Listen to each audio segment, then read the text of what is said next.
Alright, you and I are about to dive into the story of a man who started as a simple scholar, but crossed into a world of cultivation. But the path he chose was not the way of the immortals. No, he walked the demonic path. To him, all living things were equal. But the ambition buried deep in his heart was far too vast for this world. It doomed him to be the enemy of the entire world. Even when faced with a massive siege of righteous cultivators, Bangan, cornered with zero hope of escape, just smiled and spoke of green mountains and setting suns. Spring winds blow, but black hair turns white in a flash. In the end, victory or defeat means nothing. This is where he falls. If the Spring Autumn Cicada he just refined actually worked, he would still choose to be a demon. Someone in the righteous crowd screamed in terror. Stop him. He is using the cicada.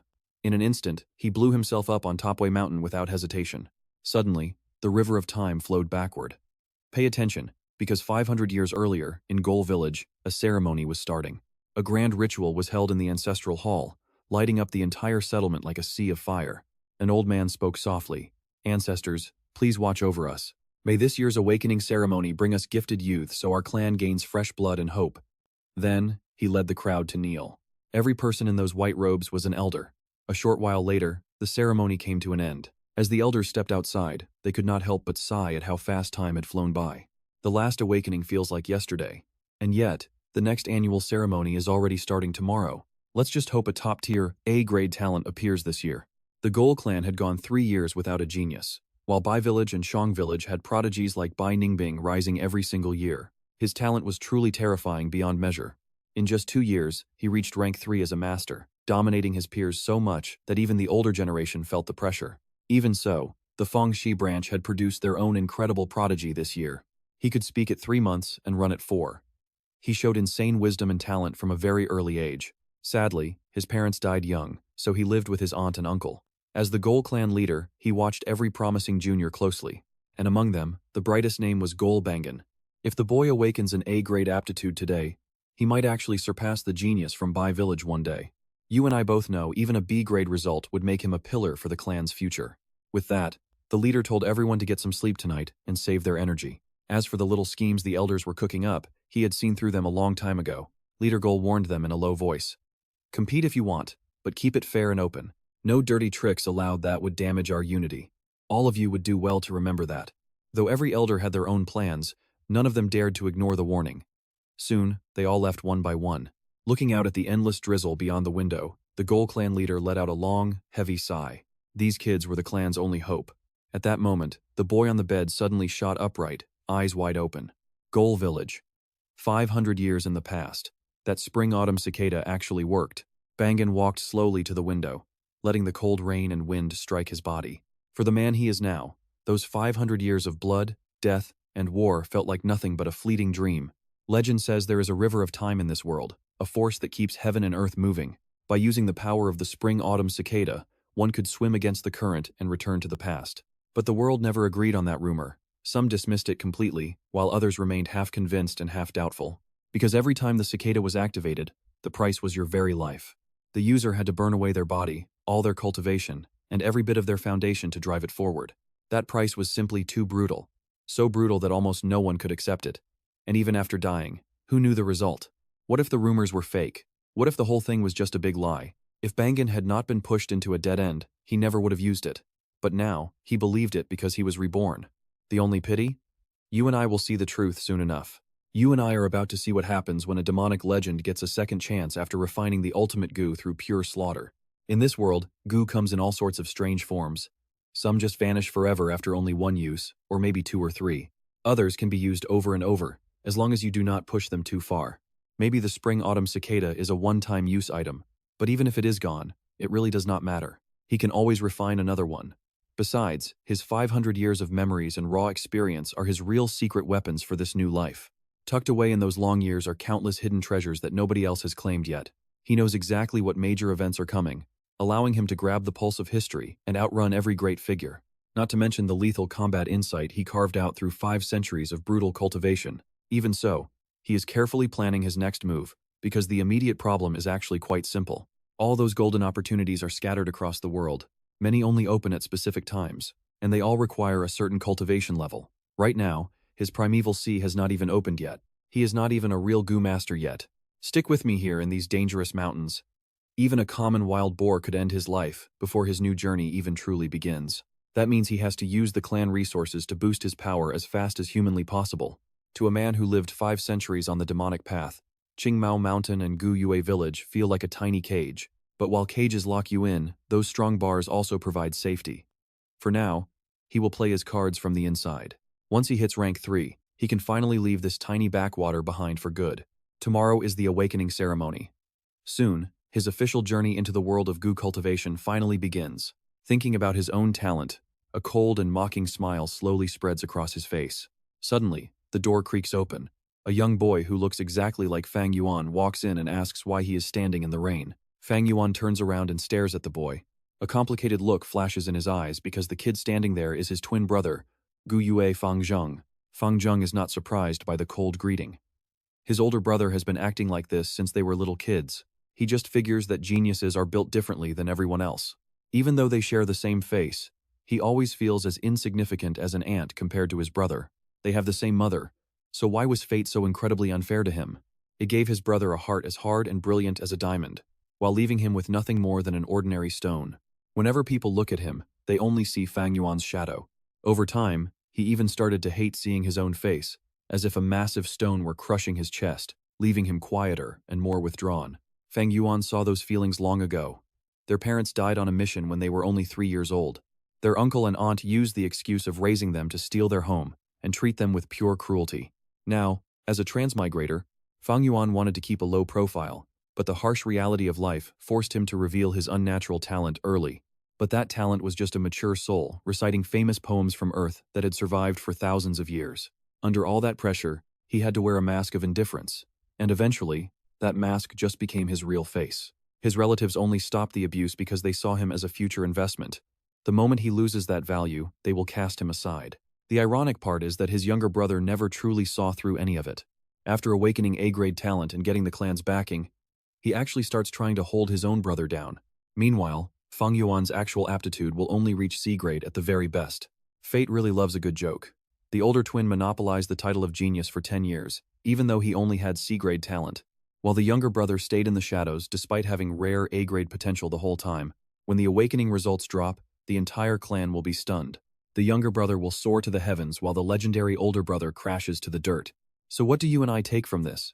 After 500 years, hatred has lost its meaning, leaving behind only the cold pursuit of power. In truth, he understood every single bit of it.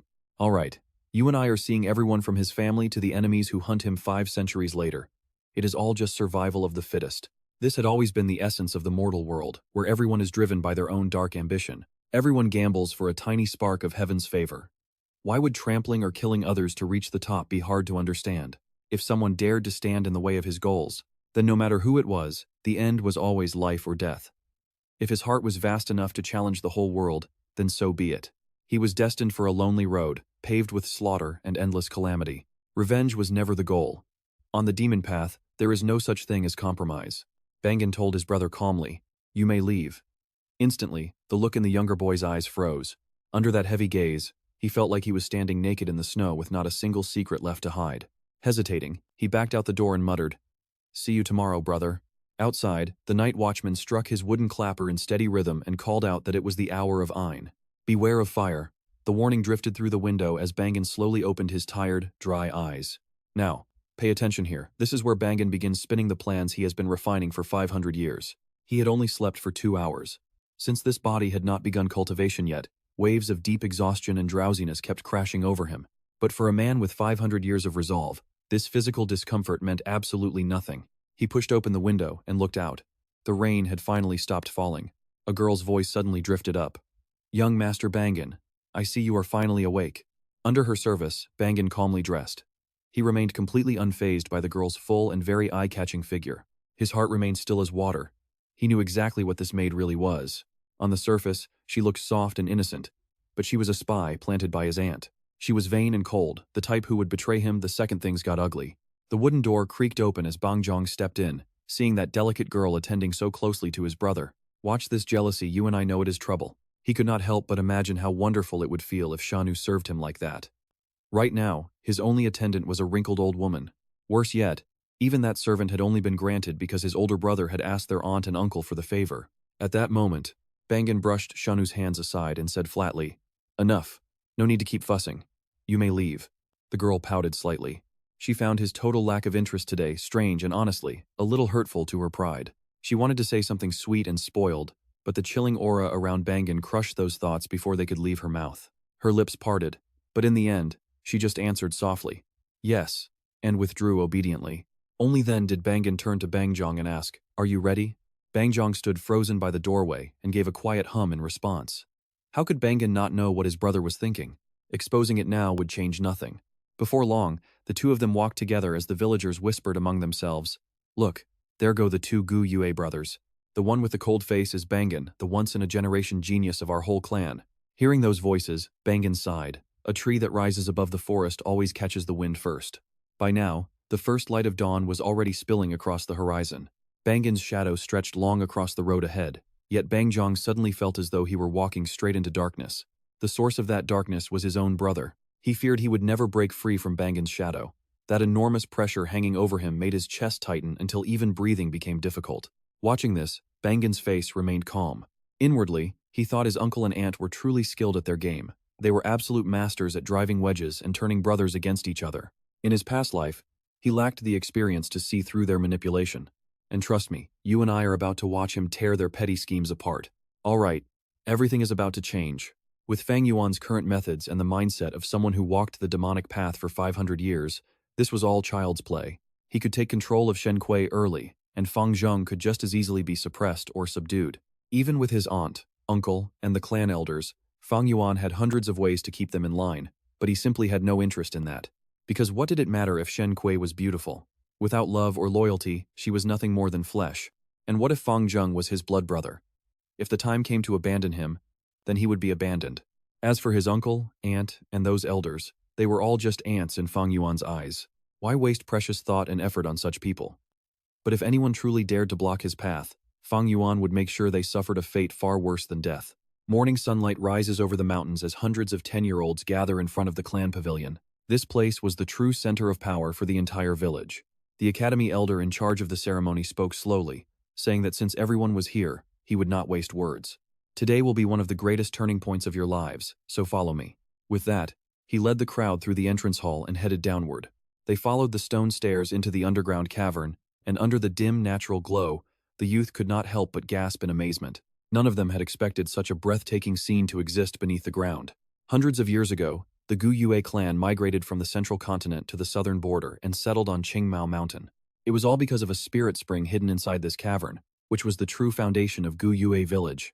Because the spirit spring produced a constant supply of primeval stones, the clan was able to maintain its resources, and the vast sea of moon orchid flowers across the river was another vital foundation of the Gu Yue clan. They were one of the most important food sources for many Gu worms, and the flower field was the clan's largest cultivation base.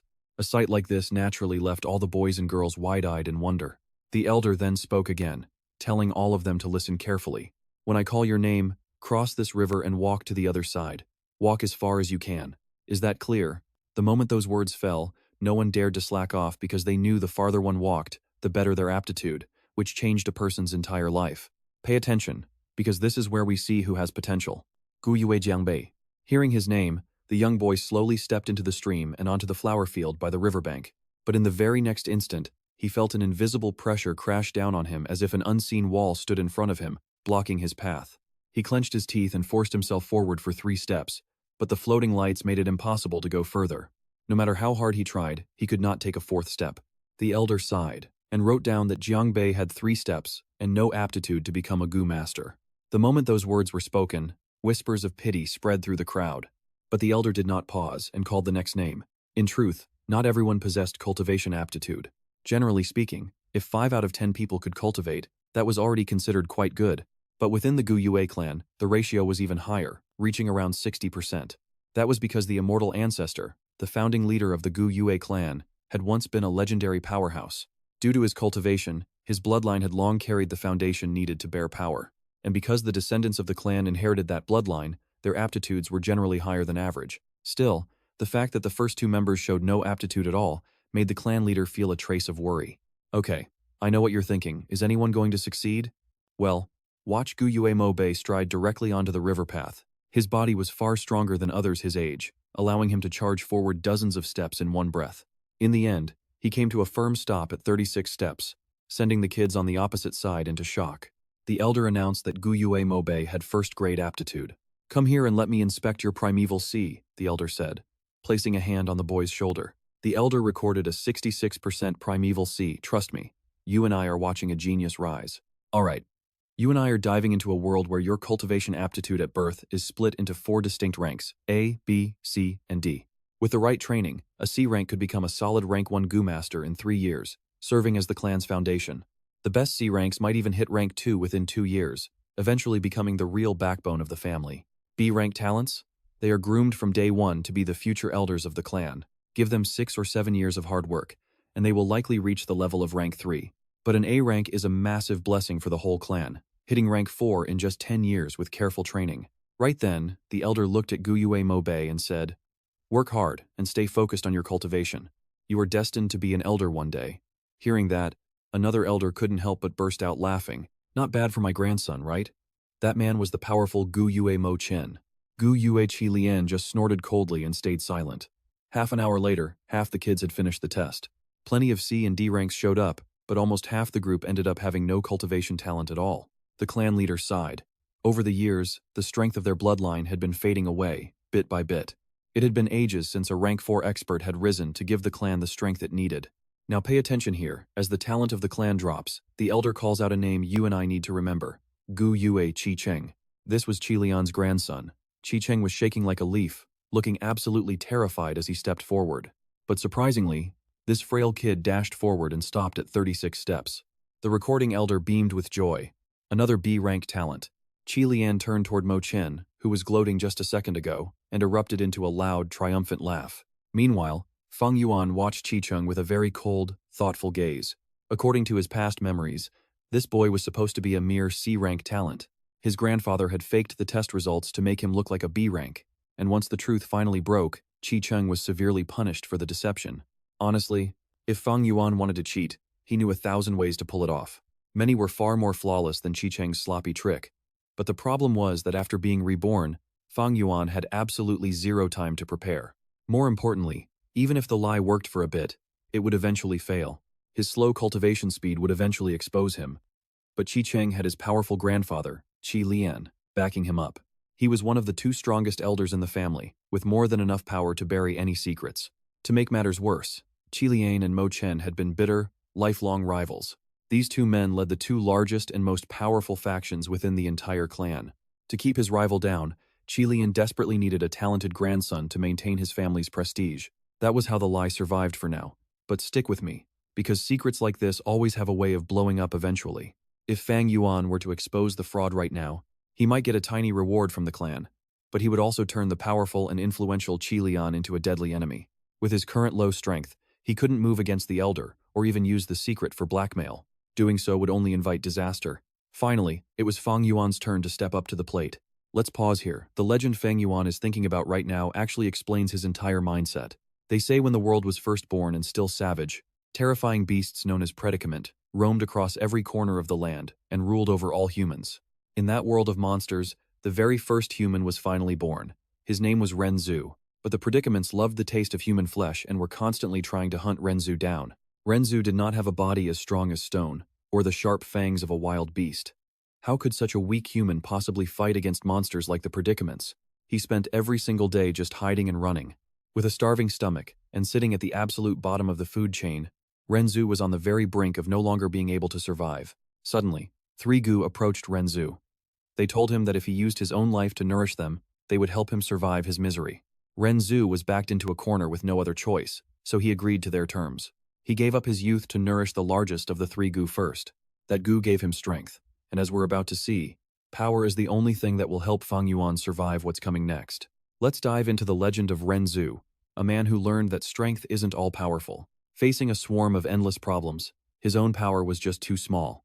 After thinking it through, Renzu made a different choice. He gave up his prime middle-age years to feed the most beautiful of the 3 legendary Gu. In return, he gained the power of wisdom. With it, Renzu finally learned how to think, how to reflect, and how to keep building experience. He soon realized that using his head was often way more effective than just relying on brute strength alone. But the peace didn't last. As Renzu got older, he could no longer keep nourishing those two demanding gu. And so, both the strength gu and wisdom gu decided to leave him behind completely. Weak and foolish once again, the old man was trapped by beasts. He was old now and could no longer run. His teeth were gone, making it impossible to even chew on wild fruit or tough, bitter vegetables anymore. Now, pay attention, because as he collapsed in total despair, the third gu finally spoke to him. It offered to help him escape his nightmare if he offered himself up entirely. Renzu's heart was already drowning in a sea of pure despair. With tears streaming down his face, he asked, "What do I even have left to give you? Strength and wisdom are gone. All I have left to my name is my own old age. If I give that to you, my life will end on the spot, and I still want to live for just one more second. So go away, because I have nothing left to offer. I have nothing left to give." But the third gu replied, "Out of the three of us, my price is the smallest. You only need to give me your heart." Hearing that, Renzu agreed without a single moment of hesitation. In that exact moment, the tiny gu suddenly exploded with a blinding, endless light. The monsters fled in terror because this was the hope gu. And hope is the one thing those predicaments fear most. From that day on, no matter the hardship, Renzu would always keep his heart anchored in hope. Back in the present, Fang Yuan stepped forward, thinking that things were finally starting to get interesting. He crossed the stream and walked into the sea of flowers filled with hope gu. Tiny sparks of light, like embers from a rising fire, began floating toward him. It was a sign that the hope gu were finally gathering. They swirled around Fang Yuan's waist, but the elder recording the results looked absolutely disappointed by the sight. Beside the clan leader, the surrounding elders began whispering among themselves. "You saw it too, right? For a supposed A-grade genius, that's way too few hope gu gathering around him." Fang Yuan kept pushing forward, but with every single step, the pressure on his body felt 10 times heavier. Clenching his fists, he finally stopped at step 27. Suddenly, a sphere of light erupted between his hands. Fang Yuan thought, "Finally, the aperture has successfully opened." This was the hope of immortality. The aperture was a thing of endless mystery. Even though it was inside his body, it existed in a completely different dimension from his organs. It was both infinitely huge and incredibly small at once. Sitting just outside the primeval sea, a thin membrane of light held the whole thing together, preventing it from collapsing inward. Inside was the primeval sea, filled with the bronze essence that only a rank 1 gu master possesses. Because of its color, people usually call this place the Bronze Sea. But Fang Yuan's sea only filled 44% of the space. It didn't even reach the halfway mark. This was the undeniable mark of C-grade talent. Every drop represented his very essence and spirit. Gu masters use this vital essence to power their mysterious gu worms. In that moment, Fang Yuan officially became a rank 1 gu master, and the hope gu stopped entering his body. He reached out and felt an invisible wall blocking his path forward. This barrier was the limit of his talent. The elder asked if he really couldn't go any farther. Fang Yuan just gave him a cold look, ignored the question, and walked back through the shocked crowd. The crowd went wild. Only 27 steps? That means he's only a C-grade talent. Nobody could believe that a genius like him had such mediocre aptitude. Even Fang Zheng started to tremble. You and I can imagine the shock. The entire clan truly believed he was going to be legendary. Even the Gu Yue clan leader began to doubt his own eyes. Could they really have been this wrong? You and I are about to see a result that leaves everyone speechless. The elder insists this testing method is completely accurate. With the whole crowd watching closely, there is absolutely no way for anyone to cheat here. High-tier talent usually shows unique signs, but having unusual traits does not always guarantee a high aptitude. These traits do not guarantee power, and the clan leader is fuming. It is the classic case of the higher the hope, the harder the fall. It seems the Gawol clan is just rotting away with every new generation. Back in his previous life, Bangan felt like the entire world had shattered when he heard this result. He literally collapsed straight into the river, but not a single person stepped forward to offer him a hand. Everyone's excitement turned into icy disappointment and cold indifference in a heartbeat. Those judging glares felt like sharp blades carving right into Bangan's soul. Trust me, this time is different. Facing the same scene, Bangan stays eerily calm, knowing he just needs to hold on to hope. Why should he care about the disappointment of others? It has nothing to do with him. He is focused on his own path. Suddenly, the elder sighs and calls out for Bang Zhong. That loud voice snaps Bang Zhong back, making him answer in a nervous tone. He barely takes 2 steps before he slips and falls face first into the water. The clan leader snorts in disgust. It seems these 2 brothers are nothing special after all. Staring at his reflection, Bang Zhong feels utterly humiliated.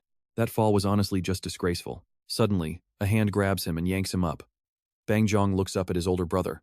Bangan is as stone-faced as ever. That cold stare just makes his brother cough even harder. Laughter suddenly erupts from the people on the bank.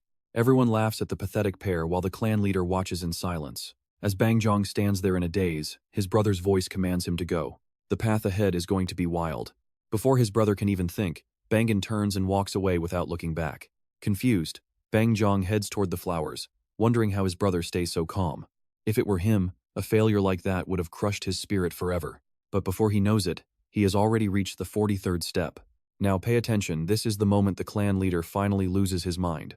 A-grade talent. 3 years have passed. After 3 long years, the Gao clan finally has a genuine genius again. Immediately, Elder Geocan steps up, claiming the Bang family belongs under his specific branch. But another elder shuts him down immediately. You old ghost, you would only ruin the kid. He needs to come to me instead. Elder Mokjin tries to claim him, but the clan leader steps in to shut down the whole argument. Enough, I will be the one raising this child personally. Who wants to challenge me? Under that terrifying gaze, everyone shuts up. A week passes by in a flash. Inside the academy, the elder is giving a lecture with total confidence. Humans are the spirit of all living things, and Gu are the essence of heaven and earth. There are thousands of them. They exist in every form and live in every corner imaginable. They hide in the earth, the grass, and even inside the fiercest beasts. Masters who command these Gu to achieve their goals are known as Gu Masters, and they are divided into 9 major realms. A week ago, you all opened your apertures and formed your primeval seas. This means every one of you has officially stepped into the ranks of Rank 1 Masters. One student stands out way too much among this group, and the boy sitting next to him can't help but mutter under his breath. Bangan fell asleep again. The once famous genius is now just a drunkard who drowns his sorrows every day, even wandering around at night with a wine jar in his arms. Whispers still cannot wake Bangan from his deep sleep.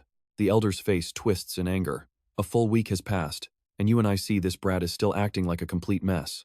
Stick with me, you're about to see how this elder totally misjudged Bangan as a useless and weak failure. In his eyes, training someone so weak would just be a massive waste of the clan's precious resources.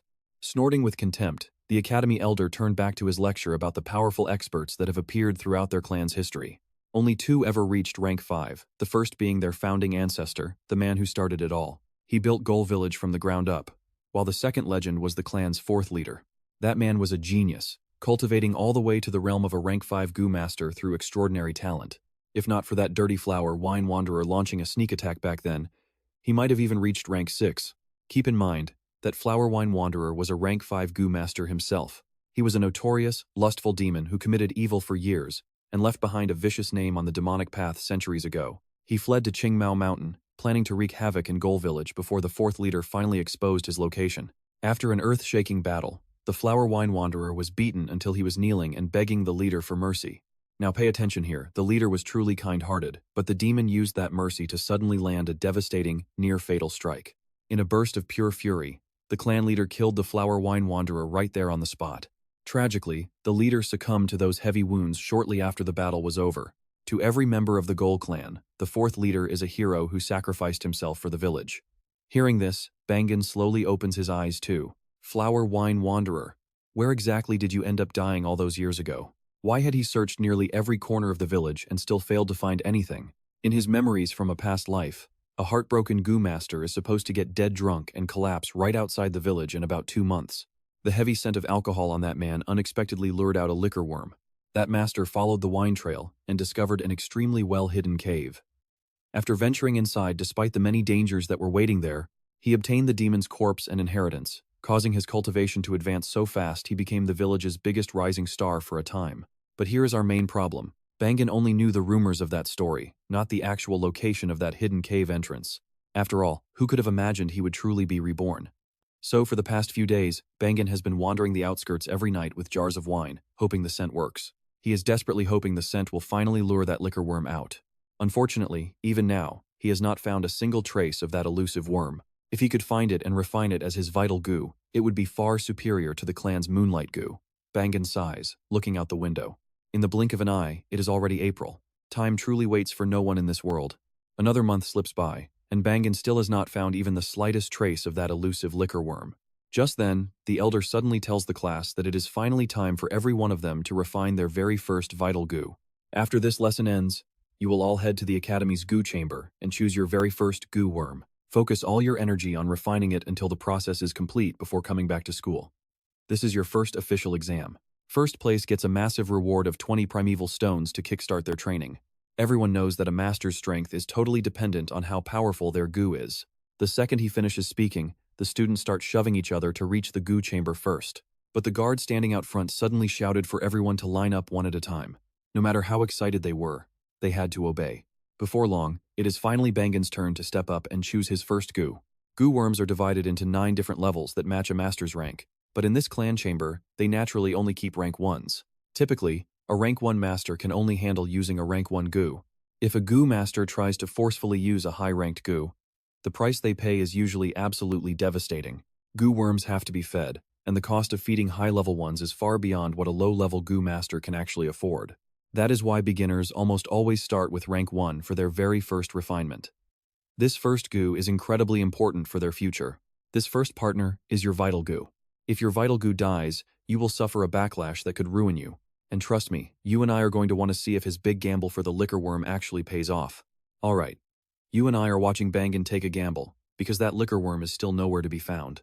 The Moonlight Goo is the legendary signature of the Gowal clan, and almost every member chooses it as their vital goo. This thing is not some wild creature born in nature. It is a secret weapon cultivated only by the Gowal clan, a symbol of their power that no outsider can ever hope to possess.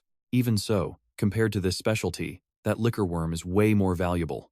The Moonlight Goo is classic, but it cannot boost a master's cultivation speed directly like the rare liquor worm can.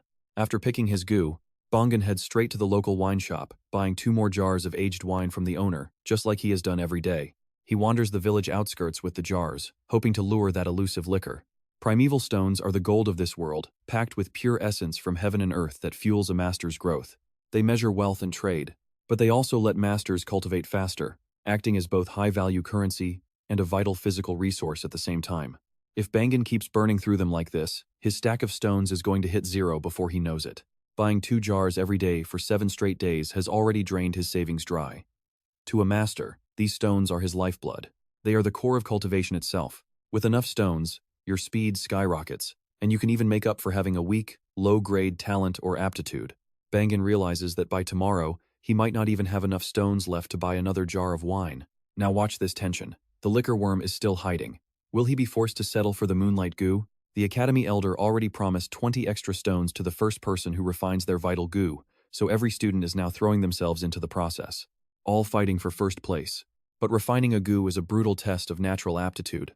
With only C-grade talent, Bangan has 0 hope of beating the geniuses to that top spot on the list. Suddenly, a voice cuts through his thoughts. "Brother, so you are back at the tavern again, just drinking your life away. Come home, our uncle and aunt want to see you. You simply cannot keep living your life like this anymore. Do you not realize how worried we all are?" In just 1 month, their entire world had flipped upside down. You saw that, right? The older brother is now caked in mud while the younger brother starts to shine. In this moment, Bangjang feels like he has been pulled from a dark corner into a paradise of pure light. The contrast is so massive he can barely adapt. From being a total nobody to the center of everyone's attention, he is like a shadow finally learning to walk, stumbling around as he tries to navigate this strange new reality. So this was what his brother felt before. It is beautiful, but painful too. The brother once called a genius is now a wreck. Was this the kind of trial he faced while growing up? In an instant, Bangjang feels like he finally understands the truth. Maybe his brother was never special. Maybe the real genius had actually been himself all along. Bangjang yells again for him to wake up, but Bangan does not even flinch at the loud words. The moment Bangjang meets those cold, dead eyes, that familiar spark of fear begins to crawl up his spine. "Bangjang, what is wrong with you? Since when did you lose the guts to even look your own brother in the face? You have changed." But then, Bangan's voice suddenly pulls him back to reality. "Why are you just standing there? Let's go." That same icy stare makes Bangjang grit his teeth in frustration. Even so, as he watches his brother walk away, he finds himself rushing to catch up with him. As the sun sets in the west, their uncle finally begins to speak. "Time flies. You are both 15 now, and have both successfully awakened your power as a rising goo master. Bangjang, your aunt and I are so proud of you. So, we are giving you each 6 primeval stones now. Refining consumes resources fast, so use these." Bangan silently takes the pouch of stones without saying a single word. Bangjang, however, looks thrilled and quickly thanks his aunt and uncle.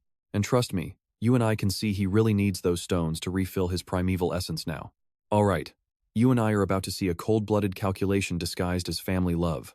Seeing Bangjang like this, Aunt's smile grows even wider, as she suddenly offers to formally adopt him as her son. Overjoyed at the offer, Bangjang drops to his knees again without even a second thought. He mentions longing for family since his parents died, making Ant let out a soft laugh. Since you're our son now, shouldn't those titles change? The whole room erupts in happy laughter. Good boy. We've raised you since you were 5, so at least our work wasn't wasted. Uncle turns to Bangan, expecting the same answer. But Bangan just gives a cold, slight headshake. Bang Jang tries to convince his brother, but Uncle surprisingly decides not to push the issue. Now pay attention to Uncle here because this kindness is actually a deadly trap.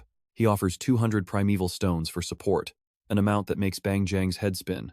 But Bangan refuses instantly. If Uncle and Aunt are done, then this nephew is taking his leave. Panic sets in for Bang Jang as he calls out to his new parents, defending his brother. Uncle just sighs. Some things can't be forced, he says, looking like a disappointed but patient father. He tells the boy that seeing such care for his brother is comfort enough for him. Then he calls a servant to take Bang Jang away and get him settled into his room. See, Gol clan rules clearly state that only the eldest son can inherit family property at 16, and the parents Bangan now represents left behind a massive, valuable legacy. We're talking about a fortune that 200 primeval stones could never match. If Bangan had accepted that adoption like his brother, he'd have legally signed away his entire inheritance. Right now, Bangan is only 15. Plus, if he tries to leave and start his own household early, he'd still lose everything. You and I can see Bangan dodge the trap, but Uncle still thinks he has the upper hand. Bangan only has C-grade talent, so all they have to do is catch him making one massive mistake before he turns 16 and officially claims his independence from them. If they kick him out now, he's done. That strips away every right to his parents' inheritance. Since someone as smart as Bangan won't just fail on his own, Uncle's heart turns cold as he begins planning a way to frame the boy instead. Meanwhile, the boy who used to be so timid is starting to show a dangerous new edge. Right then, a young maid knocks softly on the door, telling Master Bang Jang his hot water is finally ready, but he barely even glances at her as he orders her to bring it in. This maid used to serve the older brother, but she's already switched sides. It's all about status. Bangan is just C-grade, while Bang Jang is the new rising star genius. She believes that by sticking with a genius, she can rise from being a simple servant to a high-ranking phoenix in one step. Looking at the village, Bangan sighs. 3 full days and nights have already passed since this whole ordeal began. 3 nights ago, he was still out in the outskirts searching for liquor with 2 aged wine jars. But late that night, the sky opened up and a massive torrential downpour began to fall. He was soaked through like a drowned rat, but worse, the storm made searching practically impossible. The rain would wash away the scent of wine, and staying out in a storm like this would only draw unwanted eyes. Every move he made was designed to hide his true goal from anyone watching. Bangan never thinks others are stupid, so to keep his secrets safe, he decides to stop searching for the liquor for now. That means the liquor worm he needs won't be in his hands anytime soon. To stay on track, Bangan will start refining the moonlight goo first, hoping the liquor worm turns up somewhere along the way. If it doesn't show up, he'll just have to make do with what he has. Even with this setback, Bangan's heart remains as calm as a mountain lake. As we've seen, life is full of storms, but it's how you handle them that counts. Perfection is hard to find. Alright, you and I are diving into a world where every drop of primeval essence is the fundamental source of power for a goo master. After thinking it through, Fang Yuan slowly pulls the moonlight goo out from his chest. A goo is the essence of heaven and earth, the code of the great Tao, and a vessel for worldly laws, but it is also a living thing with its own stubborn will. If Fang Yuan wants to refine it now, he first has to erase that original spirit completely. The moment that moonlight goo senses his force pressing down, it naturally begins to fight back. With his mediocre C-grade aptitude, refining it was never easy. He has already spent 30 minutes in this struggle. Yet the moonlight goo looks almost completely unaffected, forcing him to pause the refining process for a moment. But the problem is, the goo does not stop its resistance just because he stopped his. If this keeps up, in about 6 hours, the goo will completely wear away every trace of his progress. Pay attention here, because refining a goo is like 2 armies grinding each other down in a brutal war of attrition, where starting over is the only alternative. The moonlight goo is only 1/12 refined, yet Fang Yuan has already burned through 3/4 of his primeval essence. That is why a master must keep replenishing essence during refinement, or the gains already won will be lost. Refining a goo is a test of technique, control over essence, and the endurance needed for a long, drawn-out battle. Normally, there are only 2 ways for a goo master to restore their spent energy. The first way is simple natural recovery over time. Eventually, the sea replenishes itself, or you can absorb the essence contained within primeval stones directly. After another 30 minutes pass, there is still plenty of space left inside Fang Yuan's aperture. Yet, he can no longer store another drop of energy that is the harsh limit of C-grade talent. Fang Yuan only has 6 primeval stones, meaning he cannot compare to those lucky students who have powerful elders backing them. He certainly cannot compare to Fang Zheng, whose talent makes this examination feel practically unwinnable for him from the start. But his real target is the liquor worm, which is far more valuable than a common moonlight goo. Listening to the rain outside grow lighter, Fang Yuan slowly sits up in the quiet room. The heavy downpour has already lasted for 3 full days and nights. It is finally about time for it to stop, but a knock at the door suddenly breaks his focus. The servant calls him young master and says she brought fine food and wine to ease his troubled heart. Since he happens to be a little hungry, Fang Yuan lets her bring everything inside. Overjoyed, the girl sweet-talks him, saying the food in the box smells absolutely wonderful. After carefully setting out the dishes one by one, she slowly pours 2 cups of wine and addresses him as young master. She dares to ask for one thing today, which is to share a drink together, admitting she has always liked young master Fang Yuan. No matter his aptitude, she claims she still wants to stay by his side forever. Leaning close to his ear, she whispers that she wants to give herself to him tonight. She offers to feed him a mouthful of wine first, then immediately tips the cup into her own mouth to start the process. You and I can see the trap, but as he looks at her flushed face, his expression remains stone cold. How much longer are you planning to keep up this pathetic act? It is nothing more than a cheap seduction trick, and the girl instantly starts to panic. In the very next instant, Fang Yuan suddenly clamps his hand around Shen Kui's throat. Your aunt and uncle sent you to trap me, didn't they? There are probably plenty of people waiting downstairs by now, but what are you supposed to be? What gives you the right to think you can seduce me? Stick with me. Bangwan mocks the worthless flesh on her chest as his grip tightens, squeezing until Sim Chuer can barely breathe. Then suddenly, he lets go. He asks coldly if she really thinks he would end her life right here and now. His face is completely blank, but the raw killing intent he's radiating scares Sim Chuer so badly that tears pour down her face. Now watch this part closely. She knows with absolute certainty that the man in front of her is truly capable of murder. Bangwan continues in that same chilling, flat tone. He'll spare her this once, only because of the years she served him. Since she's so desperate to stop being a servant, he tells her to go find his little brother instead. He calls his brother a naive fool. Go on. He says, go find that idiot younger brother of mine. Stick with me. You're about to see Sim Chuer realize she just provoked a total monster. In the end, beauty is just dust. No matter how gorgeous she was, she could never tempt Bangan. Even so, Bangan never expected his aunt and uncle to actually set a trap like this. Compared to his past life, at least they showed a little more creativity. Bangan burned this favor into his memory. A wise man does not stand under a falling wall, and a demon on his path does the same until he has enough strength to stand alone. Only a fool would walk blindly into a death trap. His old home was clearly no longer a safe place. So Bangan went to the tavern and asked if any rooms were available. The waiter turned polite instantly, listing out the best options. He even promised the kitchen could bring warm meals directly to his door whenever Bangan wanted them. Bangan ordered 1 top-tier room, 2 jars of wine, and a few small dishes. The waiter happily took the primeval stones and asked if he wanted to eat in private or enjoy the lively crowd down in the main hall. Bangan glanced outside before telling the waiter he would stay in the main hall. Internally, he kept calculating. Now pay attention with his C-grade talent. He absolutely needs more primeval stones to refine that moonlight goo. If he gets lucky and the bug doesn't fight back, 5 stones might just be enough to finish the job. But if the creature is stubborn, things will get messy. He would need at least 8 stones to barely make it work. Basically, even if he managed to find the liquor now, he might not have enough cash left to refine it. Regardless, the search had to go on. The Flower Wine Wanderer's hidden stash likely held a mountain of primeval stones. In the end, every single problem led back to that secret inheritance. If he found it, his path would clear. If not, he would be stuck in the mud. If he failed, these obstacles would cripple Bangan's cultivation speed and leave him trailing far behind the other students his age. He had already spent over a week trying to bait that liquor worm out. Still, there was no sign of it, but wait, look at what happens when a loud shout breaks the silence nearby. Brother Jean, come on, have another drink. Bangan turned to see a rowdy group at the next table, trying to force more alcohol down one man's throat. But the leader kept refusing. They figured the booze just wasn't good enough, and started yelling for the waiter to bring out several jars of their finest selection. The waiter smiled and told them they had premium liquor, but the price was quite high. He held up 2 fingers and gestured to the group, saying he didn't mean to look down on them. But this particular wine was very pricey, at 2 primeval stones per jar. The moment that massive price was announced, the entire group went completely still, looking like they had been hit by lightning. This wasn't just a high price, it was daylight robbery. The burly man stared in complete disbelief, asking if the waiter was messing with them. Right then, the older man at the head of the table stood up to calm everyone. Brothers, stop wasting money. We have already had plenty to drink today, so let's just call it a night. They could save that wine for later.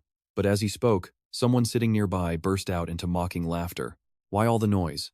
If you are too broke to buy it, then shut up and go away. That insult immediately set off the men who wanted the wine in the first place. Furious, they slammed the table and demanded the waiter bring the good stuff. The waiter's face shifted instantly, going from troubled to delighted like a professional stage actor. He grinned and told his honored guests to wait just one single moment. It wasn't long before a jar of the fine wine was sitting right in front of them. When the seal broke, a powerful wave of fragrance filled the air, leaving every man at the table completely mesmerized. Even the waiter took a deep breath of the aroma. With a smug grin, he told them he wasn't exaggerating about the quality of this drink. This is the best bamboo wine in the village, and only our tavern carries it. He leaned in, telling them to smell it for themselves. As the scent reached Bangan, his eyes naturally drifted toward the rowdy group. The burly man who demanded the wine was now starting to feel the pressure. Cold sweat dripped down his face. He had acted on impulse, but that waiter was just way too fast. He hadn't even realized what was happening before the bottle was open. The seal was broken, so there was no going back, trust me, this is going to get wild. Alright, you and I are about to watch a mortal forget his place in a world of monsters. Since the wine was already bought, he acted bold. This round is on me. The moment those words fell, the man who had been mocking him earlier jumped right back in for more. That tiny jar is barely enough for 6 of you. If you have the guts, then buy a few more for the table. That line instantly made the burly man's face darken. He snapped back. You little bastard, you sure talk big for your size. If you have the nerve, then come out here and try a few rounds with me. Hearing that, the man actually stood up. But when everyone saw the bronze plate hanging from his waist, the whole place erupted in shock. He was a rank 1 goo master. At that point, the man sneered and said, "Did you not want to exchange a few moves? Come on then, make your move." What? Too scared now? Or maybe all of you can come at once. It saves me the trouble of dealing with you one by one. The moment he finished speaking, he casually grabbed the jar of green bamboo wine right off the table. Breathing in its fragrance, a pleased look rose across his face. The burly man clearly knew how to read the room. He immediately put on a humble smile and said, "Since Lord Goo Master likes it, then please take it and enjoy. Just consider it an apology for offending you earlier." The young master only let out a cold snort in response, and in the very next instant, he smashed the wine jar onto the floor. Pay attention, this is where things get intense. You people think you are qualified to apologize to me? You hunters must be rich, spending 2 primeval stones on a jar of wine. I am short on primeval stones myself, and yet you dare to flaunt this kind of spending in front of me. Trash like you mortals really think you deserve that? The group kept shaking their heads, stammering that they never meant to offend him.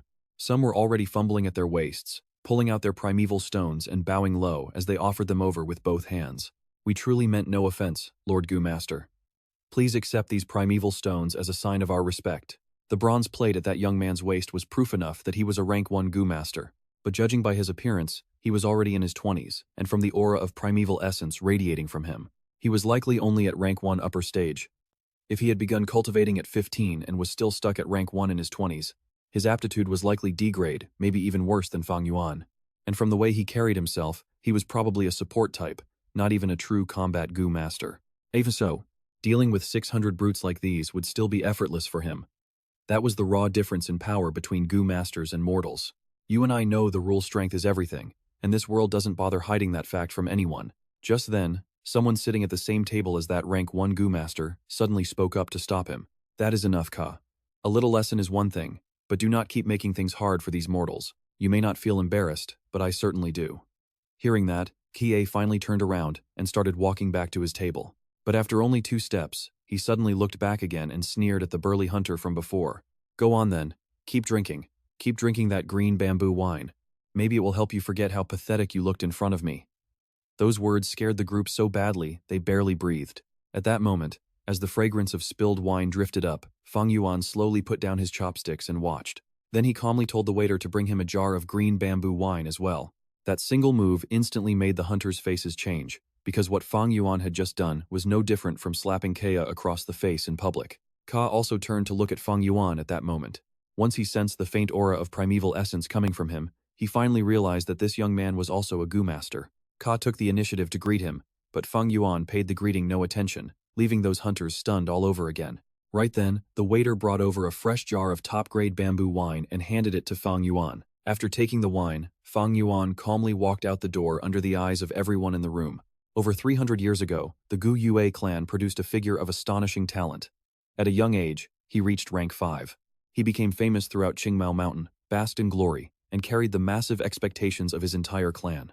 That man was none other than the most outstanding 4th clan leader in Gu Yue history, Sadly, in order to protect his people, the fourth clan leader fought a life-and-death battle against Flower Wine Wanderer, a demonic rank 5 master whose strength matched his own. After a fierce struggle, he won.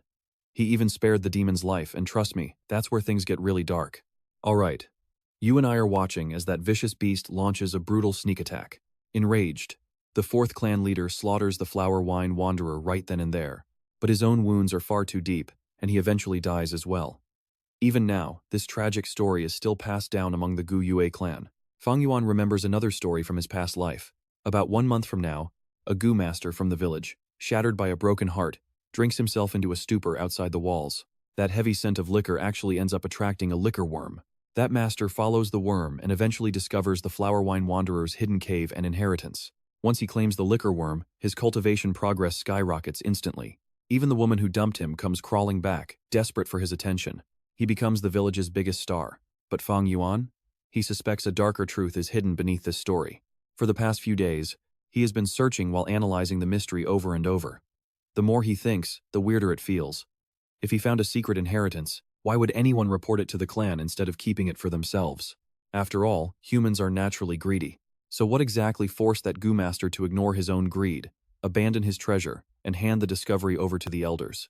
Now pay attention. After buying this wine, Fang Yuan is down to his last 2 primeval stones. This is a total all-or-nothing gamble. This storm has been raging for 3 full days and nights.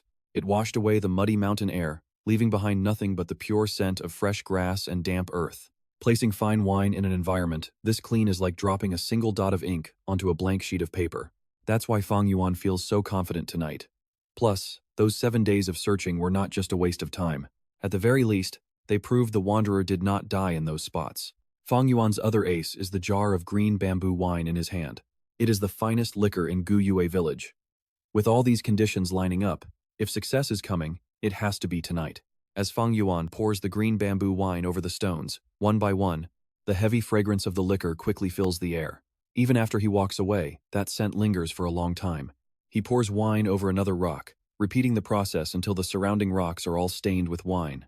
Before long, the whole mountainside smells like the most exquisite wine to ever come out of Gu Yue village. Finally, Fang Yuan slowly pours the very last drop of wine from the jar onto the center of a white flower. The white blossom cannot bear the weight, and the wine slips right off the petals. Seeing this, Fang Yuan's face begins to darken with disappointment. I know what you're thinking. Was the liquor worm a lost cause after all? Even with every advantage on his side, he still has not found even a single trace of the creature. His chances are slipping away. With only 2 primeval stones left, he simply cannot afford to keep playing this high-stakes game much longer. He still needs those resources to refine his moonlight goo. But life is just like that. There is always a goal that looks close enough to touch, yet no matter how hard you struggle, it stays out of reach. That is the beauty and the pain of living. Fang Yuan lifts his head and stares up at the distant night sky. Insects cry out against the silent mountain peaks. Fang Yuan listens to the sounds of nature and suddenly notices something strange. A tiny white larva has silently appeared on a stalk of bamboo. His gaze sharpens instantly. That is the liquor worm he has been searching for this entire time. But if the worm flies away now, he's not fast enough to catch it. All he can do is wait for the right moment. He must wait until it gets drunk. Wait until its flight slows down so he can finally grab it. Suddenly, the liquor worm springs off the bamboo stalk and moves. In the blink of an eye, it lands exactly where Fang Yuan poured the wine. It crawls along the branch and begins to lap it up. Trust me, you and I are watching as he makes his move. Alright, you and I are about to see just how far this liquor worm leads our hero. As it drinks the wine, a pink glow spreads over its plump body. By now, the little guy is clearly wasted and completely out of its mind. Once it finally has its fill, a sudden burst of green light lifts the tiny creature right into the air. The moment Fang Yuan sees that, he locks his eyes on it and chases after the light without a single second thought.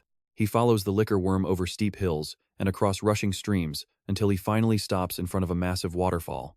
A look of pure excitement flashes in his eyes because he has finally discovered the Flower Wine Wanderer's hidden legacy. Watching the heavy curtain of water crash down, Fang Yuan steps forward slowly and reaches his hand out into the spray. Just as he thought, there is another world hidden right behind the falls, but he doesn't let his guard down for a moment. There could be venomous snakes, deadly hidden goo, or even a series of lethal traps waiting for any unwanted intruders. Of course, it is also possible that there is nothing at all, but everything here was likely left behind by the Wanderer himself. Fang Yuan continues through the narrow rock gap until he finally spots a faint glimmer of light up ahead. He stays completely calm as he moves deeper into the shadows.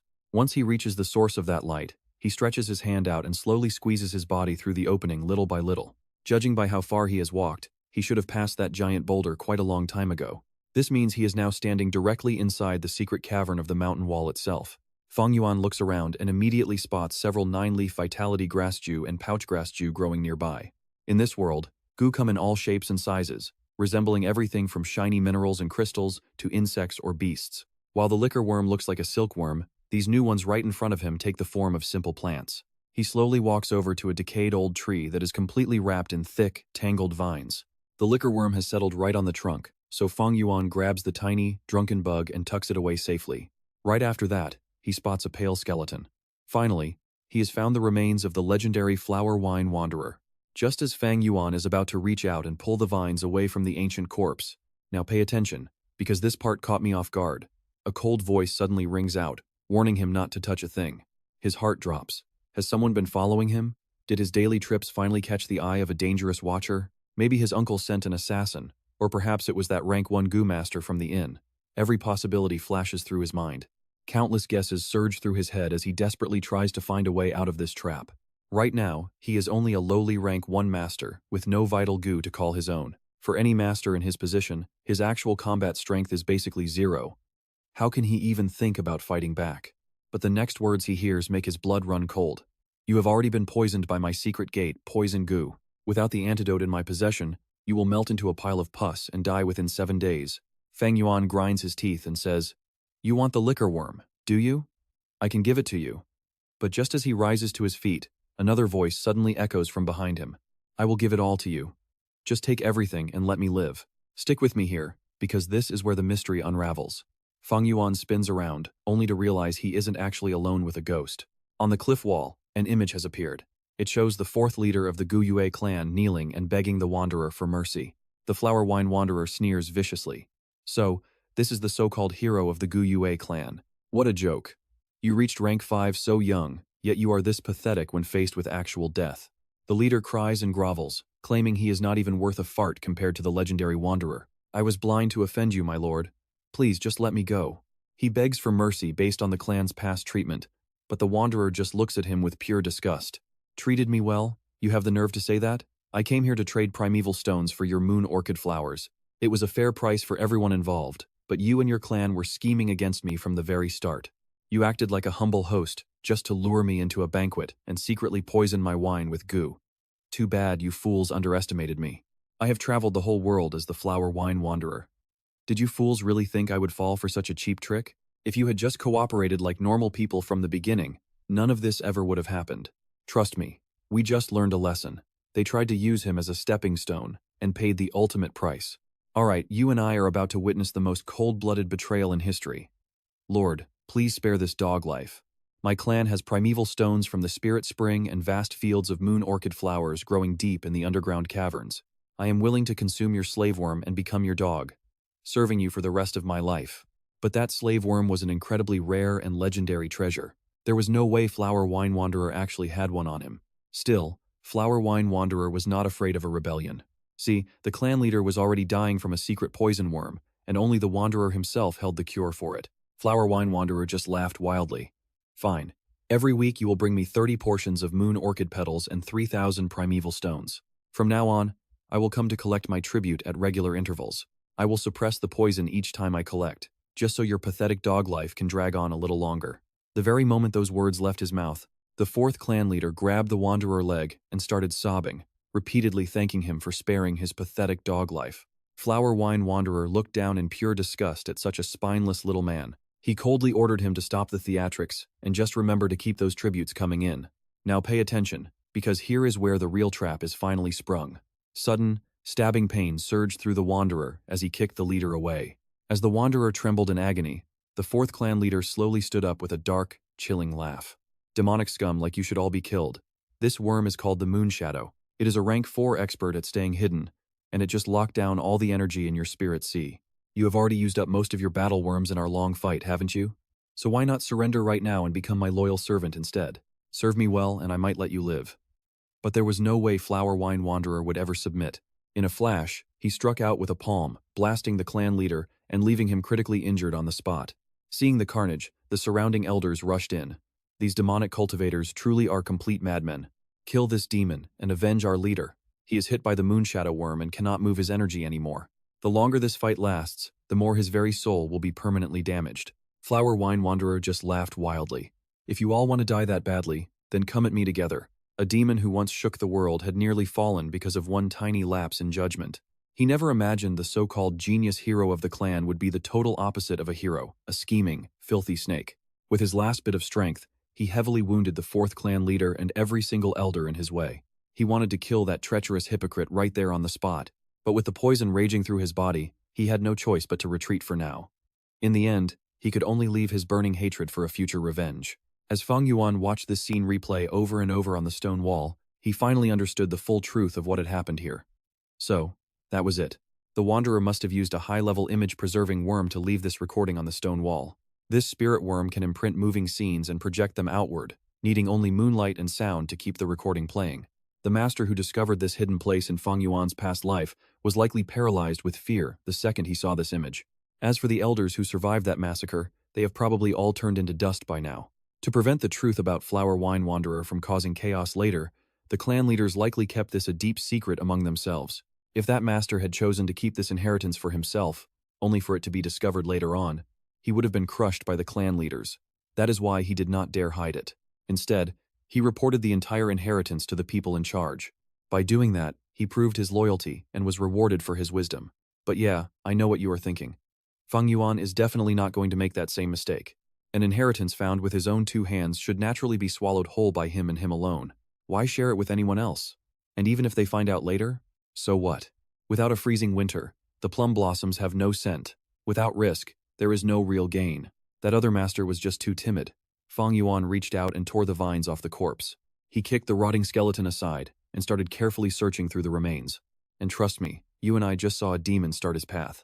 He found 15 primeval stones inside a small cloth pouch. Alright, you and I are about to see Bangan realize how pathetic this figure really was. The Flower Wine Wanderer had fought a brutal battle before falling victim to that deadly Moonshadow goo poison.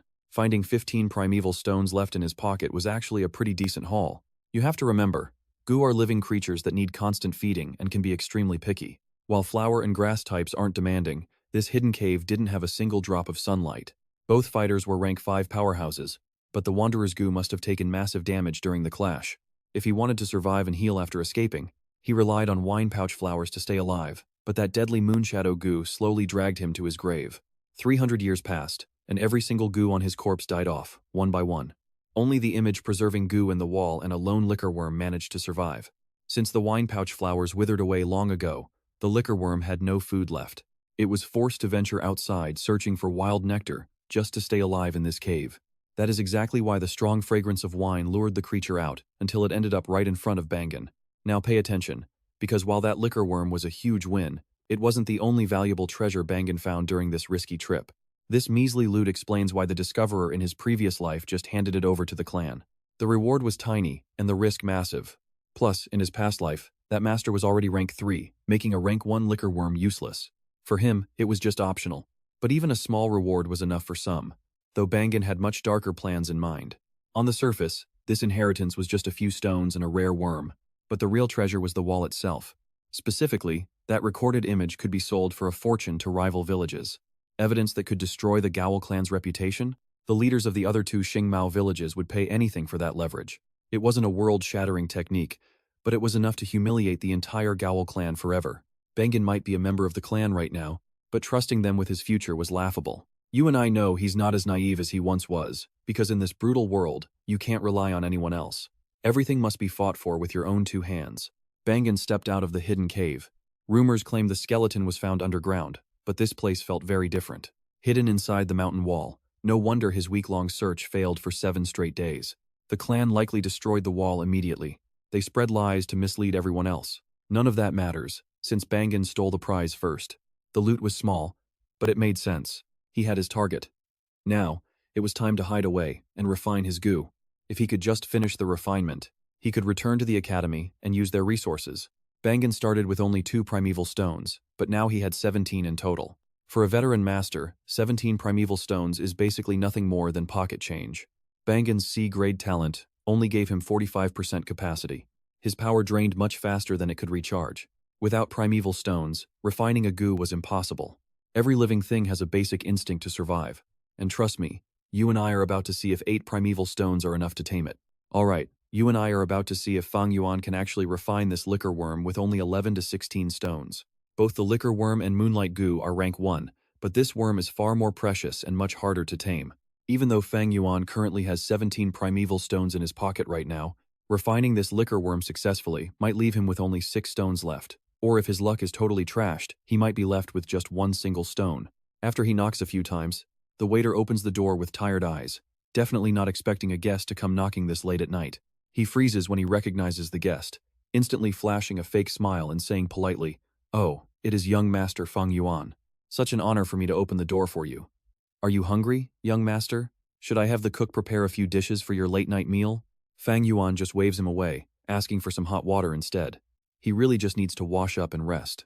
The waiter bows and rushes off to get it, but as he turns away, he cannot help but feel a bit of envy. He wishes he had the talent to be a goo master. Goo masters have power beyond normal people, but the cost of that path is insane. Everything they do from cultivation to battle and refining burns through primeval stones. As a goo master climbs to higher and higher cultivation realms, now pay attention, because the need for resources becomes terrifying. Without a backer, the path of cultivation is brutally hard. After lighting a candle, the waiter brings the water and backs out of the room with nothing but pure caution and respect. Fang Yuan gives himself a quick wipe down and then sits cross-legged on his bed. He feels a tiny bit of relief. He finally has the liquor worm, which is far more valuable than the moonlight goo. In a certain sense, this little creature can actually boost a goo master's cultivation speed.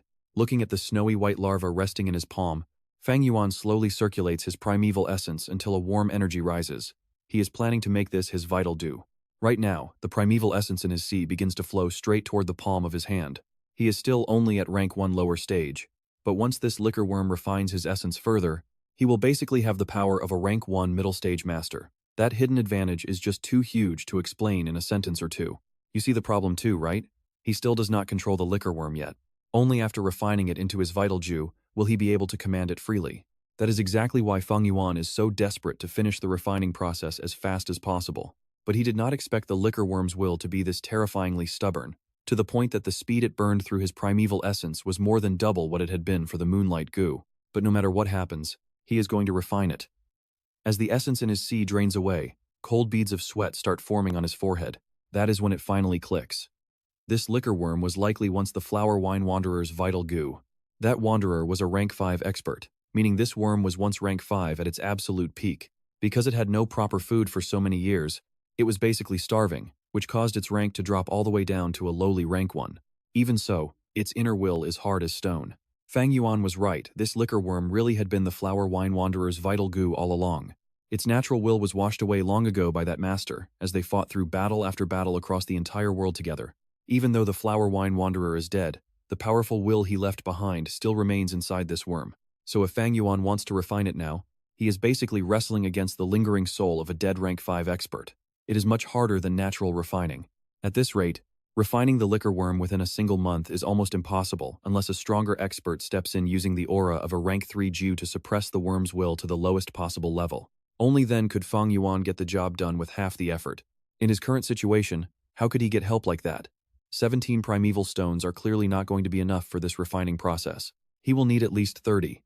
After a while, Fang Yuan's stomach suddenly growled. Left with no choice, he must fill his stomach first before figuring out how to gather more primeval stones. Stick with me as the waiter serves the food. Watch as Fang Yuan finally picks up a piece of meat. Alright, you and I are about to watch one of the coldest brotherly betrayals in Manhwa history. Why don't you come home for the night? But Fang Yuan ignored him, focused only on eating his meat. Frustrated at being ignored, Fang Zheng pressed on. Brother, what exactly did you do to Shen Kui? She hasn't stopped crying since she left your room yesterday. No matter how much I comfort her, it just makes things worse. Fang Yuan gave him a cold look before casually continuing to eat and drink as if he weren't there. That attitude made Fang Zheng snap. He shouted, Fang Yuan, how could you be so heartless to her? Shen Kui has served you faithfully for years. I've seen how kind and gentle she's always been toward you. I know you're frustrated about your talent, but that gives you no right to take your anger out on her. Before he could finish, Fang Yuan's hand whipped out, landing a brutal slap across his brother's face. You little brat. Who do you think you're talking to? Have you forgotten your place? Shen Kui is just a servant. And yet, for a girl like that, you've already forgotten that I'm your brother. Clutching his face, Fang Zheng looked at him with wounded eyes. Brother, this is the first time you've ever hit me. I know I'm rank A and you're rank C, but that isn't my fault. Now pay attention, because what Fang Yuan says next about their childhood is going to completely change how we see his character. From the time we were kids until now, who was the one who actually looked after you? When our parents died and we were struggling, have you forgotten about that one New Year's? Our uncle gave us only one set of clothes. Did I keep them? No, I gave them to you. When you were little and craved honey porridge, who begged the kitchen for an extra bowl every single day? Who stood up for you when you were bullied? I never even bothered to list these things one by one until now. But now, here you are, questioning me over a mere servant girl who means absolutely nothing. You're willing to ignore our dead parents just to recognize someone else as your family? Since you've turned your back on us, what do I even count as in your eyes? Fang Zheng stood there with a face full of hurt, grief, and total disbelief. Brother, how can you say that? You know I've only ever wanted the warmth of a real family. Before he could finish, Fang Yuan cut him off coldly. From this day forward, you and I are no longer brothers. Don't you like Shen? Fine. I never touched her. She is still pure and untouched. Okay, I know what you're thinking. Is he really about to sell her? Yeah, it gets even colder. Looking at Fang Zheng's shocked face, Fang Yuan continued indifferently. What's wrong with a man wanting a woman? Why hide it? Be honest. Of course, if you don't actually want her, then we can just forget the whole thing. Panicked, Fang Zheng blurted out that he was willing, but he didn't have 6 full primeval stones on him anymore. As he spoke, Fang Zheng nervously handed over the small pouch tied at his waist. Fang Yuan opened it and saw that 1 stone had already been partially drained of its essence. Even though only 5.5 stones remained, Fang Yuan knew this was everything his brother had. Fang Zheng never had any savings, and these stones were recently given to him by their aunt and uncle. Fang Yuan snatched them and said coldly, I'll take these. Now, get out of my sight. Seeing his brother hesitate, Fang Yuan's eyes darkened. Now, disappear from my sight before I decide to change my mind. Terrified and trembling from head to toe, Fang Zheng turned around and hurried toward the main entrance of the inn. At that moment, his expression was a twisted, complicated mess of conflicting emotions. But looking up at the bright sky, an uncontrollable surge of joy welled up in his heart. He finally had the girl he had long dreamed about fair and square, and he walked out of Fang Yuan's sight without looking back even once. Behind him, only Fang Yuan remained. He stood there, stone-faced, for a long time, completely ignoring the waiter who asked if his cold food needed any reheating. In those eyes of his, shifting like drifting smoke, it was as if ancient memories were rising and fading away all at once. The waiter awkwardly backed away as he saw that Fang Yuan was lost in his own thoughts, while the memories in his heart slowly began to scatter like morning mist. And that's where we leave them, a cold ending to a brotherhood that you and I won't soon forget. After that, he casually told the waiter to take the food back and warm it up. Right then, we can see something in his eyes, a gaze growing even colder and more calculated than before. Meanwhile, inside the main hall of the clan branch, Uncle's brow furrowed as he asked in a freezing tone if it was true. Fang Zheng nodded respectfully, confirming every word. When I found my brother, he was just finishing breakfast, he explained. Everything happened exactly the way I just told you, father. Hearing this, Uncle fell into a deep silence, his face twisting with worry. It took a long moment before he finally let out a heavy, frustrated sigh. Then he spoke sternly. Fang Zheng, remember this. Shen Kui is not his personal property. We only assigned her to serve him. How could he just trade her away like some common merchandise? If you wanted her, why didn't you just ask your mother or me? We would have transferred her to you directly. Fang Zheng stood there completely stunned, a small sound of shock escaping his lips. Uncle just waved him off. Go now. Since those primeval stones went to Fang Yuan, I'll just give you 6 more from my own stash. But use them right. Refine your goo and take first place in this upcoming test. Make us proud. Those words hit Fang Zheng so hard that his eyes began to turn red. He bowed repeatedly, stammering about how foolish and ashamed he felt. But Uncle just kept a dark expression and snorted coldly. He urged him to leave and focus on refining his goo instead of wasting time. Once Fang Zheng had finally left and the door clicked shut, Uncle slammed his hand onto the table. Watch closely, this kid is truly sly and vicious. He actually dared to use our servant as a bargaining chip. His wife stood by his side, trying to calm him. Master, don't be so angry. It was only 6 primeval stones. But Uncle's anger didn't fade at all. He snapped, What do you know, woman? Fang Yuan only has C-grade talent. To refine that moonlight goo, he absolutely needs to burn through primeval stones. Judging by his clumsy technique during that first attempt at refining his goo, but now that he has 12 stones in hand, refining that vital goo is more than possible for him. Uncle spoke through gritted teeth. Let's pause here. Is the plan to ruin Fang Yuan? The lower his cultivation, the less chance he has to reclaim that inheritance. We have to choke off his progress while he's still young and just starting out. We need him to fall behind everyone else from the very first step. The academy gives the best resources to the top students with actual talent. Once he falls behind once, he'll never get those resources again. Without those resources, he'll only fall further and further behind. Once that vicious cycle starts, he won't have the strength to take the family property in a year. Aunt looked at him, totally confused. Even if we don't deliberately suppress him, he'll only be rank 1 middle stage in a year. You're already rank 2, so why fear him? Uncle nearly stamped his foot in anger. You're such a short-sighted woman. Do you think an elder like me can personally attack a mere junior? If he claims that inheritance later, it'll be perfectly justified. We can't stop him openly, only through the clan rules. The rules say you must be rank 1 middle stage to be independent. Otherwise, he has no right to keep wasting the clan's money. Now, do you finally understand the situation? The problem is that Fang Yuan is far too sharp and cunning. He saw through a seduction trap instantly. What kind of mind is that? It's truly terrifying. I wanted to scheme against him slowly, but he just moved out of the house. I tried using Shen Kui to spy on him, but he got rid of her and made 6 stones in the process.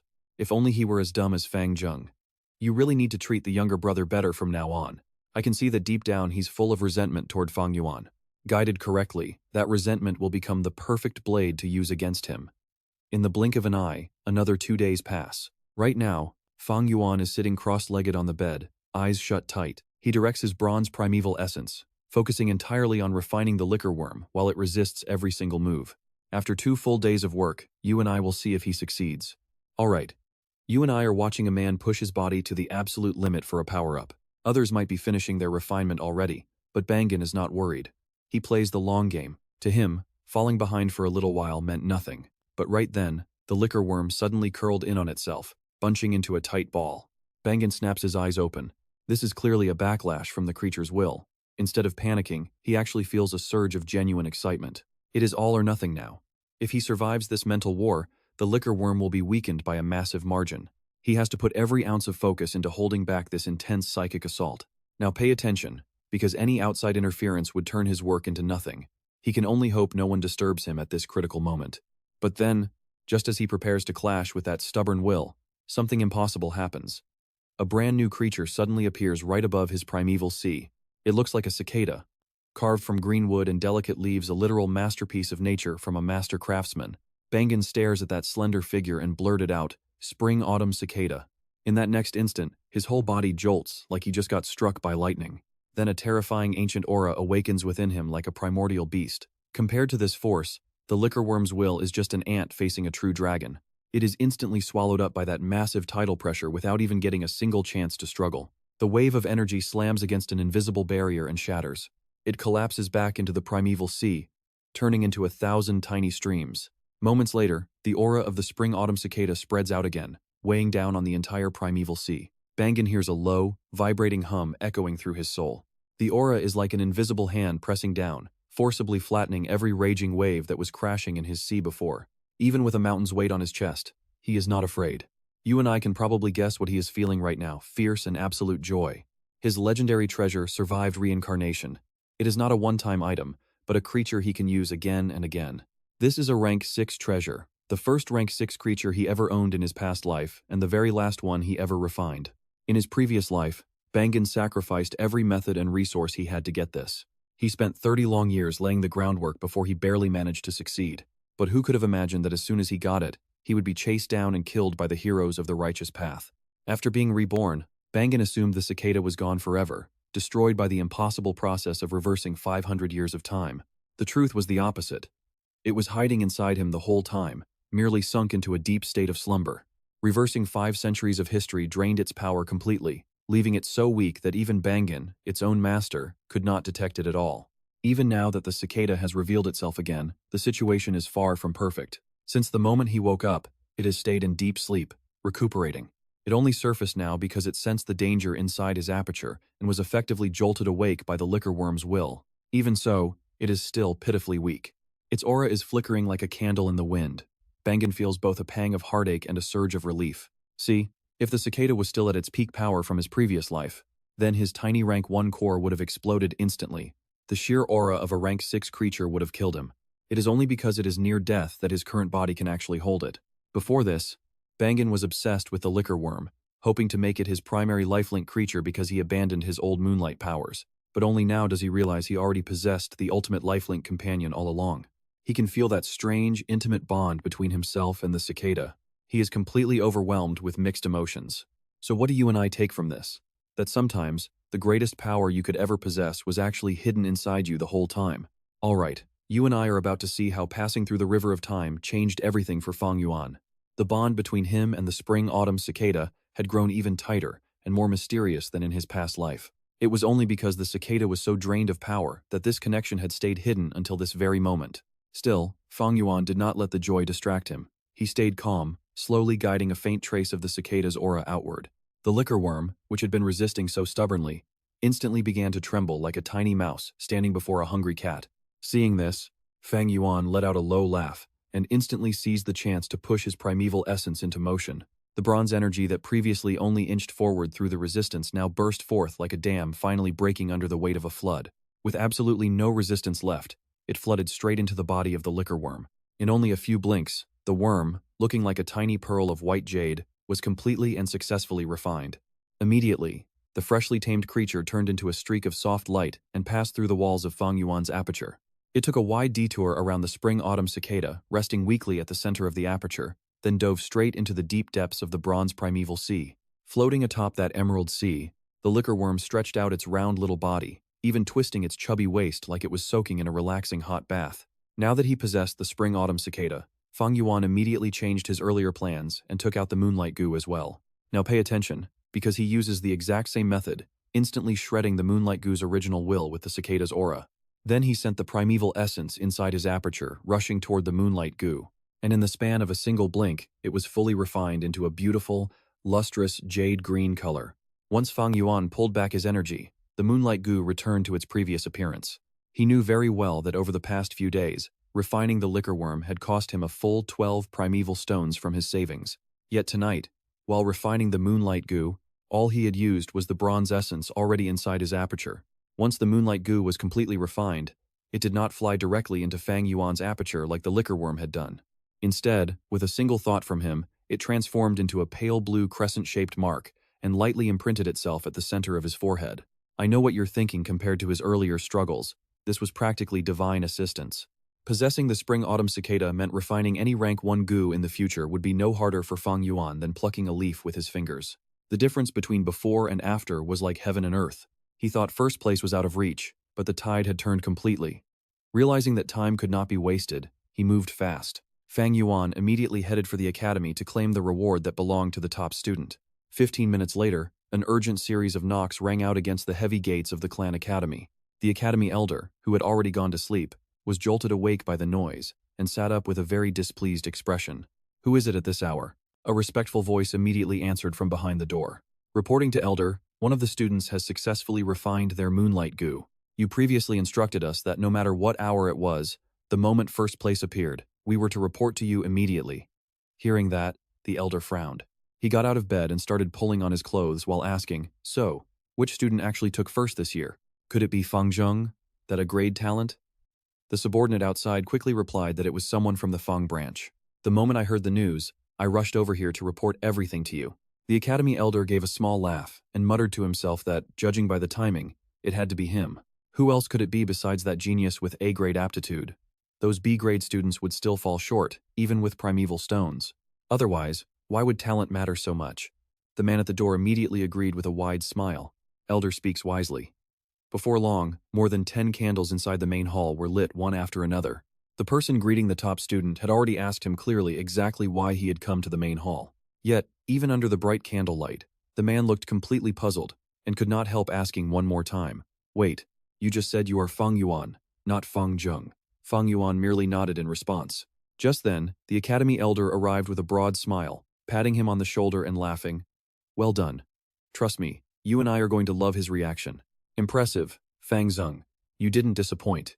You and I see the massive potential here. A genius with A-grade talent is a true gift. Those B-grade students were never going to compare to you." The elder burst into loud laughter. But Fang Yuan remained neither humble nor arrogant as he watched. He slipped away from the elder's hand and said evenly, "Elder, I believe you've mistaken me for someone else. I am Fang Yuan." Fang Zheng is my younger brother. Those words froze the smile right off the elder's face.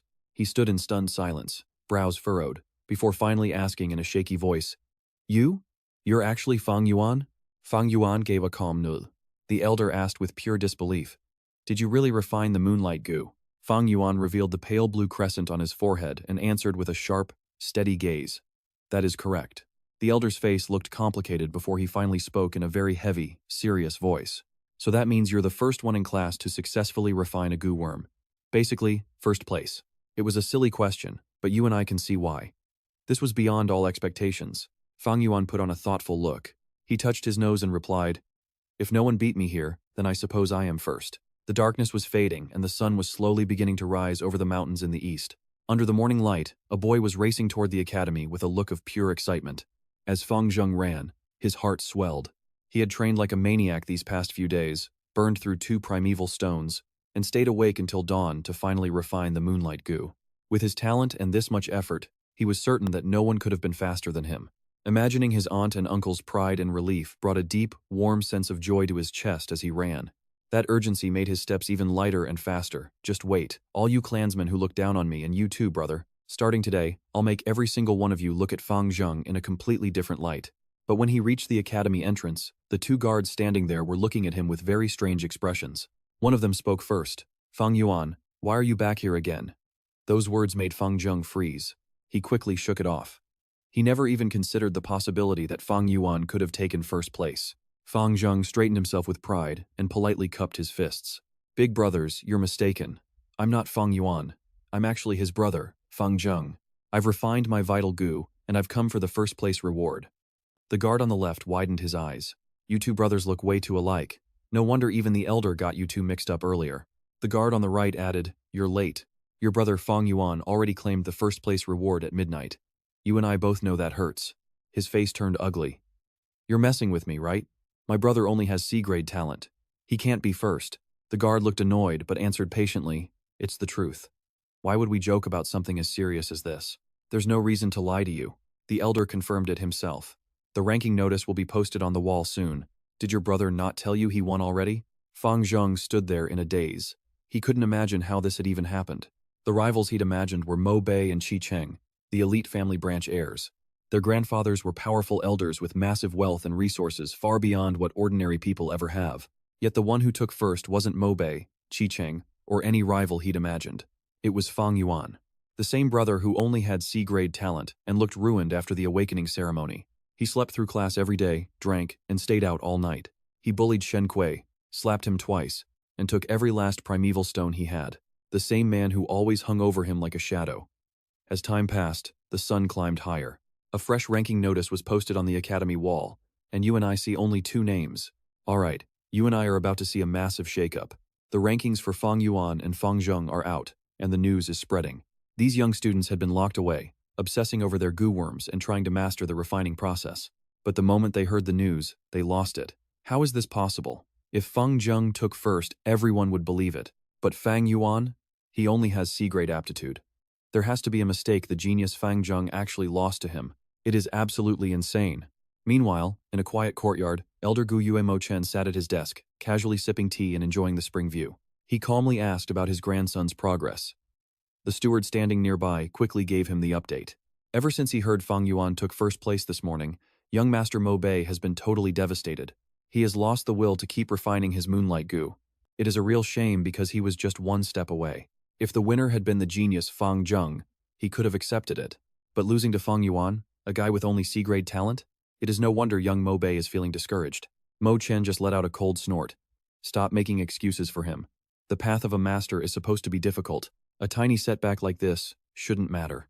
Fang Yuan is nothing more than a C-grade loser. Now, watch this. Here's how the elder sees it. He probably just got lucky and picked a goo with a weak will. If Mo Bei cannot see through something this simple or handle a minor blow, then he has no future. He won't be able to lead our branch or compete with the other families. No one go comfort him. Let him figure this out on his own. The steward didn't dare argue and just bowed in silence. At the same time, over in the Qi family branch, a young man stepped into a room. Looking defeated, he bowed to the old man inside. "Grandfather, your grandson Qi Cheng is here." Looking at his only grandson, Qi Lian spoke much softer than usual. "Sit down. You have heard the news. I called you here because I don't want this mess getting into your head. Refining a vital goo depends on talent, but it also depends on the goo itself. Fang Yuan is C grade, sure, but he only won because his moonlight goo probably had a weaker spirit than yours. So don't lose heart over this. Even if you're both C grade, he doesn't have your status or your resources. You will leave him in the dust soon. Your eyes should be on a much bigger target. That A-grade prodigy, Fang Zheng, is the only rival you should care about. Do you understand? Just like that, Qi Cheng's disappointment turned into pure fire. I understand, grandfather. Thank you for the guidance. Qi Lian nodded, looking satisfied with his grandson's response. Your talent might not be the highest, but I'm going to back you fully. I will use a rank 3 goo. Once I do that, you will be able to finish the refining process in no time. Now, let's fast forward 10 days. Fang Yuan has been at the top since he refined his goo. On the training grounds, surrounded by lush green mountains, the Academy Elder began his lecture to the students. Today is your first official lesson. I am going to teach you how to use our clan's signature weapon, the Moonlight Goo. Whether you chose it as your vital goo or not, I want every single one of you to pay attention. Because this isn't just about the Moonlight Goo itself.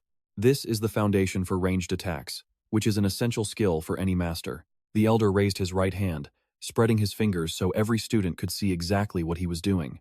First, use your will to command the Moonlight Goo. Move it from your body to the center of your palm. As he spoke, a crescent mark appeared on his arm, sliding down until it settled right in his hand. Next, you need to channel the primeval essence from your aperture directly into the goo. Silver-white energy surged through the Elder's body, gathering into the Moonlight Goo in his palm. The students were blown away. It was beautiful. Then, the Elder raised his hand high into the air. The Moonlight Goo, now fully charged with energy, began to glow with a blinding light. Watch closely. The final step is the release. With a quick sweep of his arm, he launched the attack forward. And trust me, you and I are about to see just how deadly this light can be. Alright, stick with me. You're about to see this crescent blade condense and fly 10 meters straight into a straw puppet. With a sharp slicing sound, the puppet's thick neck was cleanly cut by that moon blade.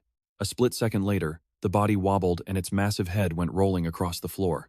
The surrounding students all widened their eyes at once, whispering in total awe about the devastating strike the Academy Elder had just displayed. Only Bangan stood hidden away in the middle of the crowd, his face frozen and unreadable. He didn't care in his past life. He had reached the legendary rank 6.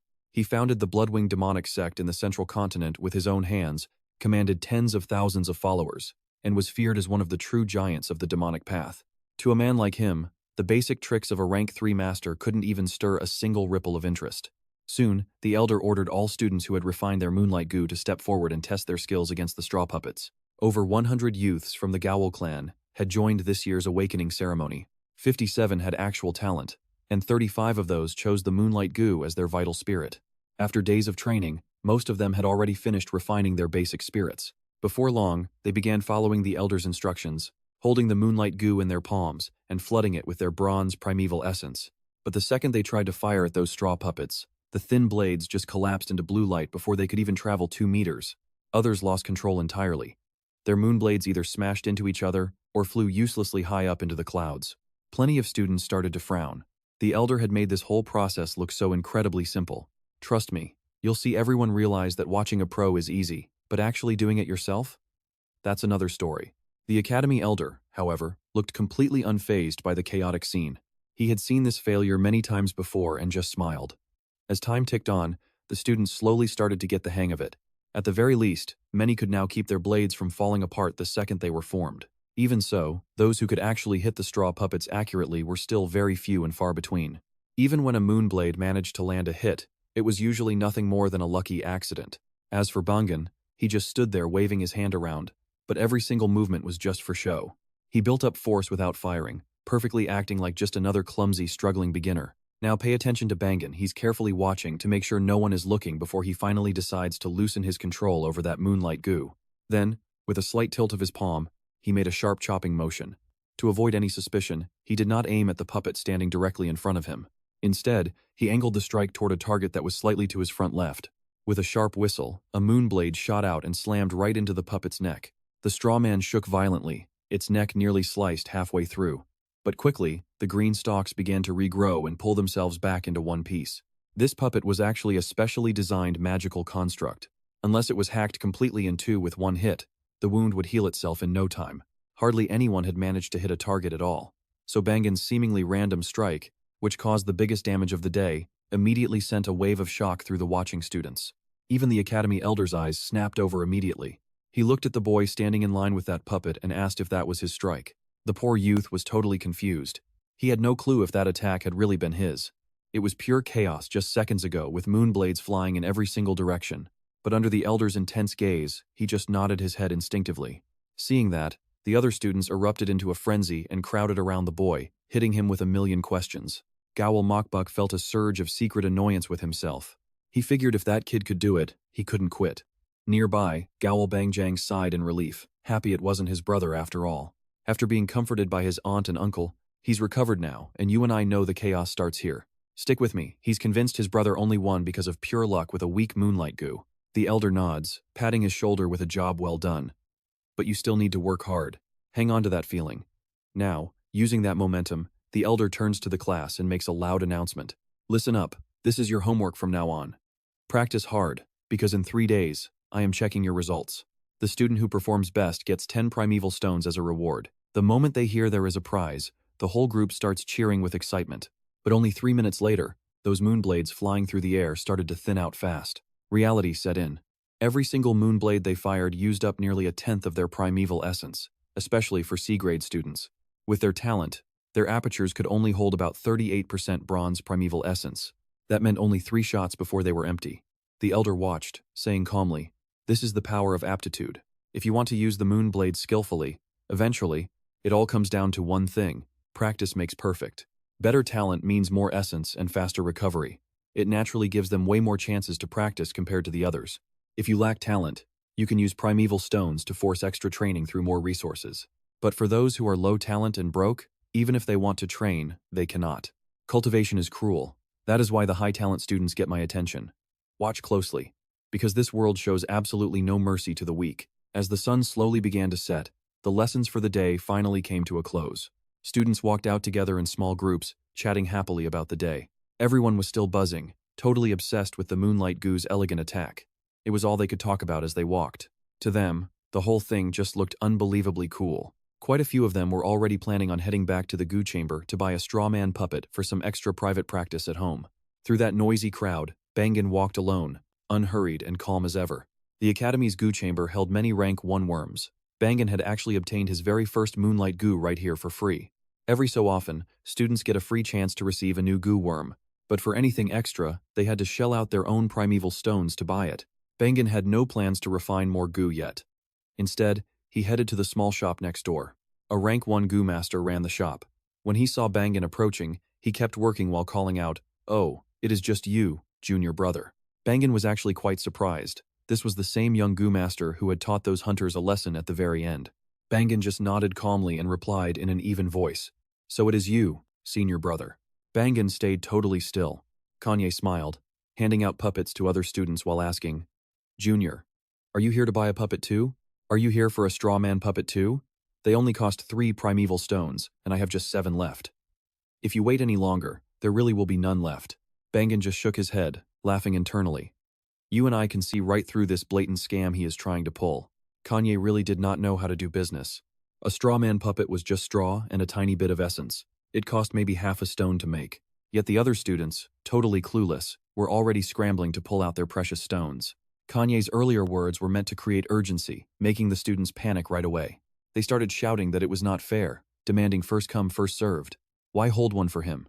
Soon, those kids left happy, clutching their overpriced straw man puppets in their arms.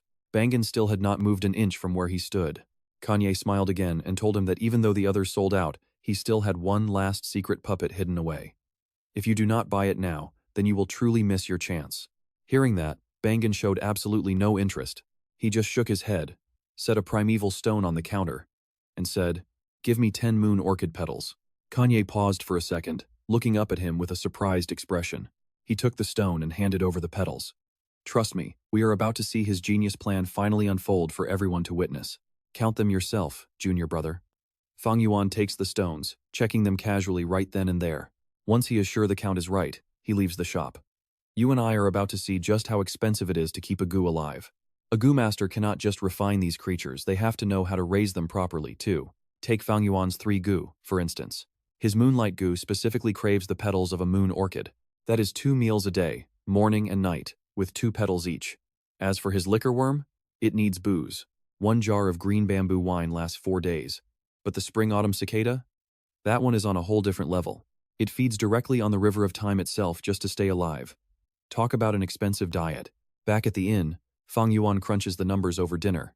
Right now, he is burning through 1 primeval stone every single day. To put that in perspective, 1 stone can support a normal family of 3 for a whole month. It has been 16 days since he started. Just feeding his goo worms has already cost him 4.5 primeval stones. When he first claimed the Flower Wine Wanderer's secret inheritance, swiped that bag of stones, and took the top prize, Fang Yuan's total wealth once hit 44.5 stones, but he blew 18 on early refining. Add 14.5 for food, plus living costs, and his pile is shrinking fast. He is down to only 20 stones. To make matters worse, his aunt and uncle cut off his allowance. At this rate, those last 20 stones will not even last him 3 weeks. He is in trouble. The only upside? The Clan Academy hands out a 3-stone subsidy to every student every single weekend. In 3 days, the Moonlight Assessment begins. Fang Yuan's already decided. He's going to dominate that test and claim the reward money for himself. As Fang Yuan grabs a fresh jar of wine to head out, the waiter rushes over to stop him. He explains that a merchant caravan is coming in less than a month.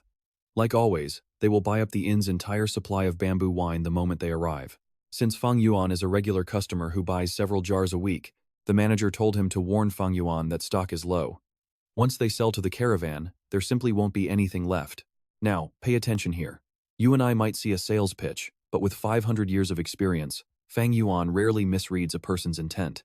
The waiter's warning sounds just like the bluffing he heard from others before. But Fang Yuan can tell. Those other guys were lying. This waiter is actually telling the truth. Over time, his need for this bamboo wine is only going to increase. If the inn runs dry, he will be forced to feed his liquor worm massive amounts of trash-tier alcohol. He doesn't want to look suspicious, so he simply orders 5 more jars of wine right then and there. 3 days later at the training grounds, the martial instructor starts his lecture with a live demonstration. As the wooden puppet swings a heavy right hook, the instructor ducks low, dodging the strike with ease. He counters with a rapid-fire barrage of punches straight into the puppet's gut. Each strike lands with a heavy thud before he finally steps back. Then he throws one final punch. With a massive crack, the wooden puppet is sent crashing to the dirt. But despite the raw power on display, most of the students watching look like they couldn't care less. One by one, they all start looking completely bored. The Gu Clan Academy covers a lot of ground, and today's lesson is basic hand-to-hand combat.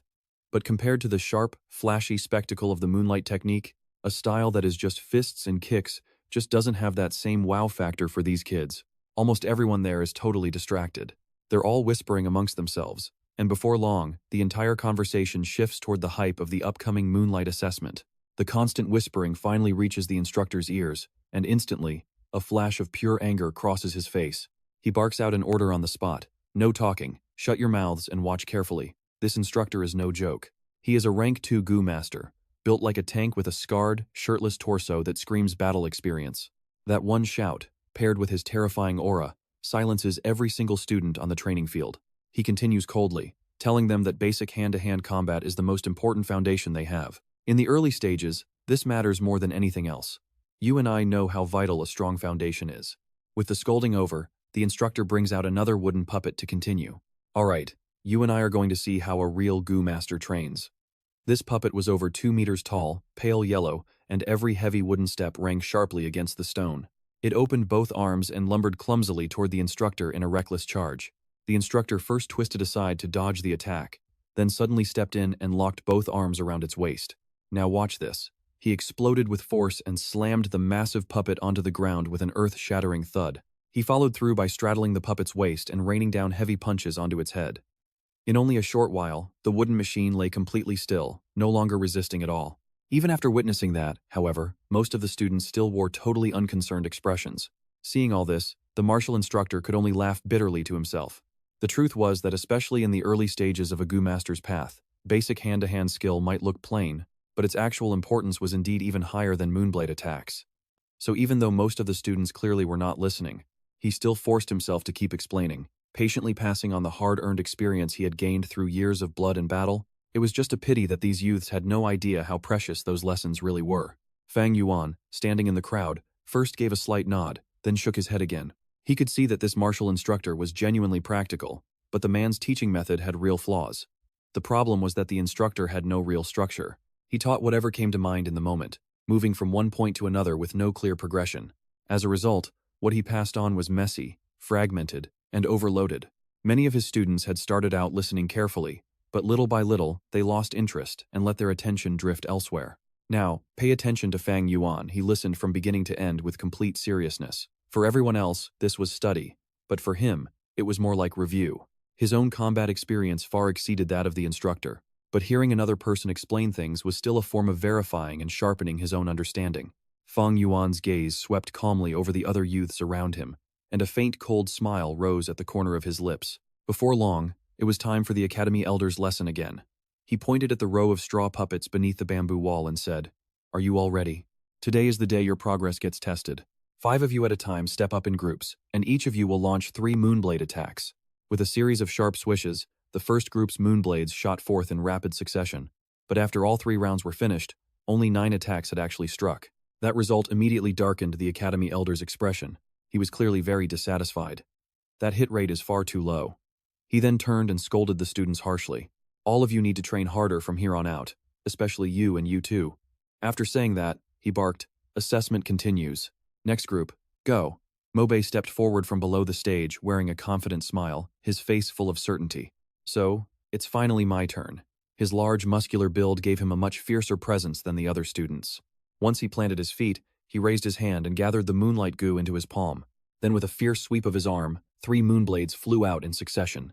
All 3 struck true, and the attack sliced several green strands clean off the strawman's body. That scene immediately improved the Academy Elder's mood, and he nodded on the spot in praise. "Nicely done."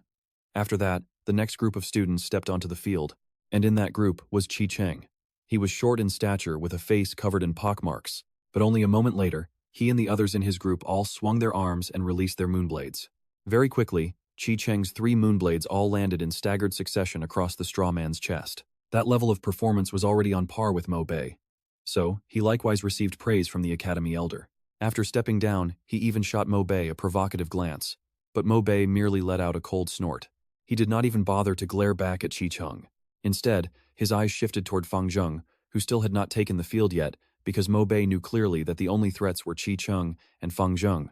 Now that Qi Cheng had already shown strength equal to his own, all that remained was to see what kind of result Fang Zheng, the boy with great talent, would produce. At long last, when Fang Zheng stepped up, the students below the field immediately began whispering among themselves again. Even now, many of them still could not tell the twin brothers Fang Yuan and Fang Zheng apart. "Trust me, it is easy to tell." One student whispered, "That's Fang Zheng. Fang Yuan always has that cold expression on his face. Trust me, you and I have never seen him look this rattled before." As Fang Zheng stands on the field, the pressure from all those watching eyes starts weighing him down. His fingers are even shaking slightly as he launches his very first moonblade. Originally, he aimed for the straw puppet's chest, but because he was far too nervous, the attack veered off course and landed straight on the puppet's neck instead. The students below let out a wave of surprised gasps, instinctively assuming Fang Zheng did it on purpose. They think he deliberately skipped the easy chest shot to go for the much harder neck target. In their eyes, this proved he had absolute confidence in his skills, making them even more excited to see what he would do next. It was obvious that his previous strike was actually just a mistake. But in this whole place, the only 2 people who saw through it were the Academy Elder and Fang Yuan. Fang Zheng himself is stunned by the outcome, feeling secretly relieved that his miss luckily still counted as a successful hit. He takes a few deep breaths to force himself to stay calm before striking again, releasing 2 more moonblades in quick succession. This time, unlike before, he makes no mistake. Both moonblades land squarely on the puppet's chest with clean, precise strikes. That result earns a slight nod from the Academy Elder, but the other students just let out quiet sighs, because his performance was not exactly legendary. At best, he only matched Mo Bei's level, which left most of the crowd feeling pretty disappointed. When the final group is called, Fang Yuan steps forward, walking onto the field with an unhurried, calm pace. Seeing this, Mo Bei just glances at Fang Yuan once before looking away, clearly not taking him seriously at all. Beside him, Yue Qi folds his arms, ready to enjoy a good laugh, while sneering that the guy just got lucky last time. He claims Fang Yuan only took first place in refining by happening to pick a moonblade goo with a weak will. Now pay attention, because even Mo Bei shows a cold smile, certain that his luck is finally running out. Meanwhile, Fang Zheng bites his lip, his fists clenching as he tells himself that this time is different.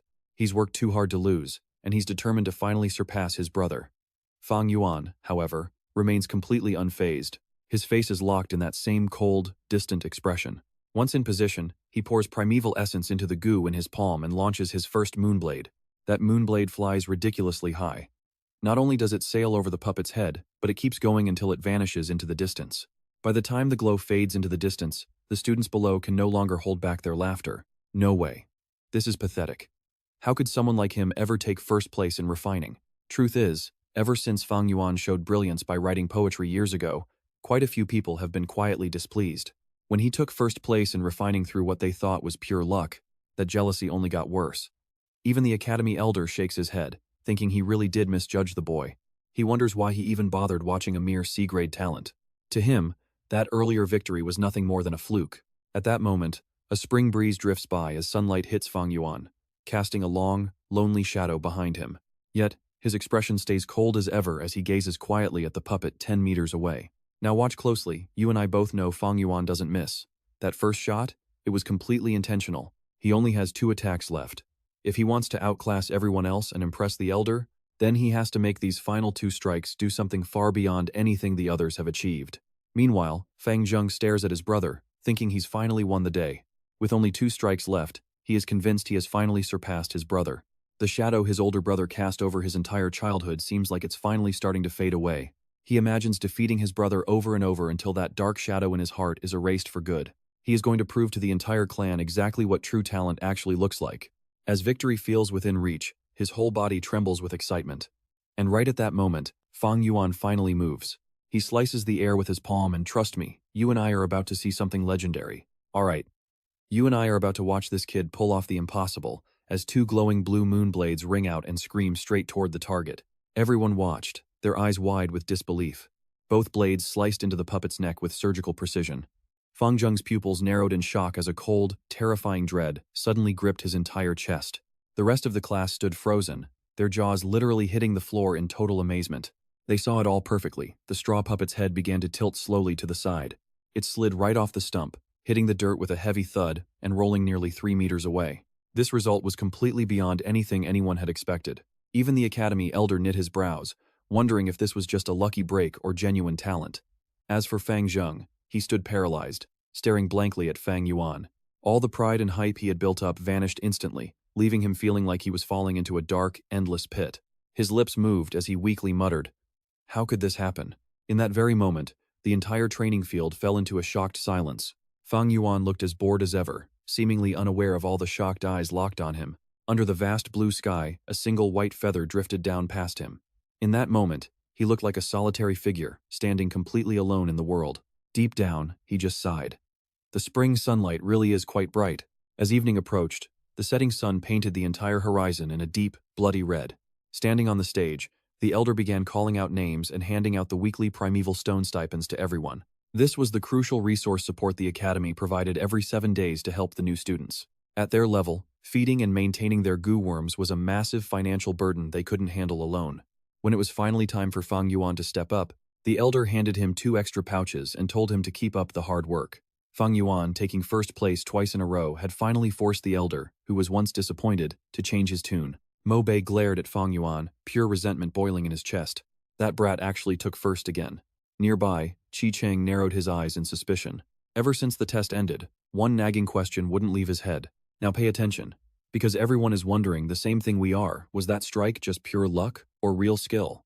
The elder announced, "You have all been here for a while now, and you should be getting used to your goo. Next, I will teach you how to nourish your apertures and finally rise through the ranks as true goo masters. Higher ranks mean much more refined primeval essence.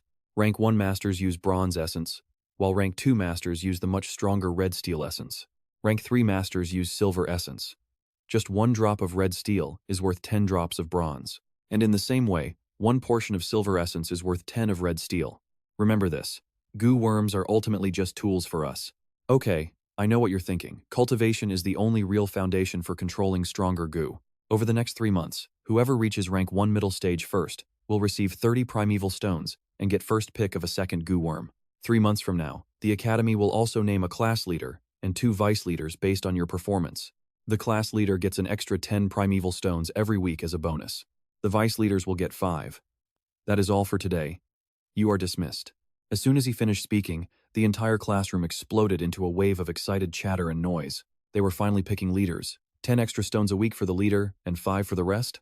Many of the students' eyes shone brightly at the thought of those stones. But Mo Bei and Chi Cheng weren't thinking about the money at all. They had other goals.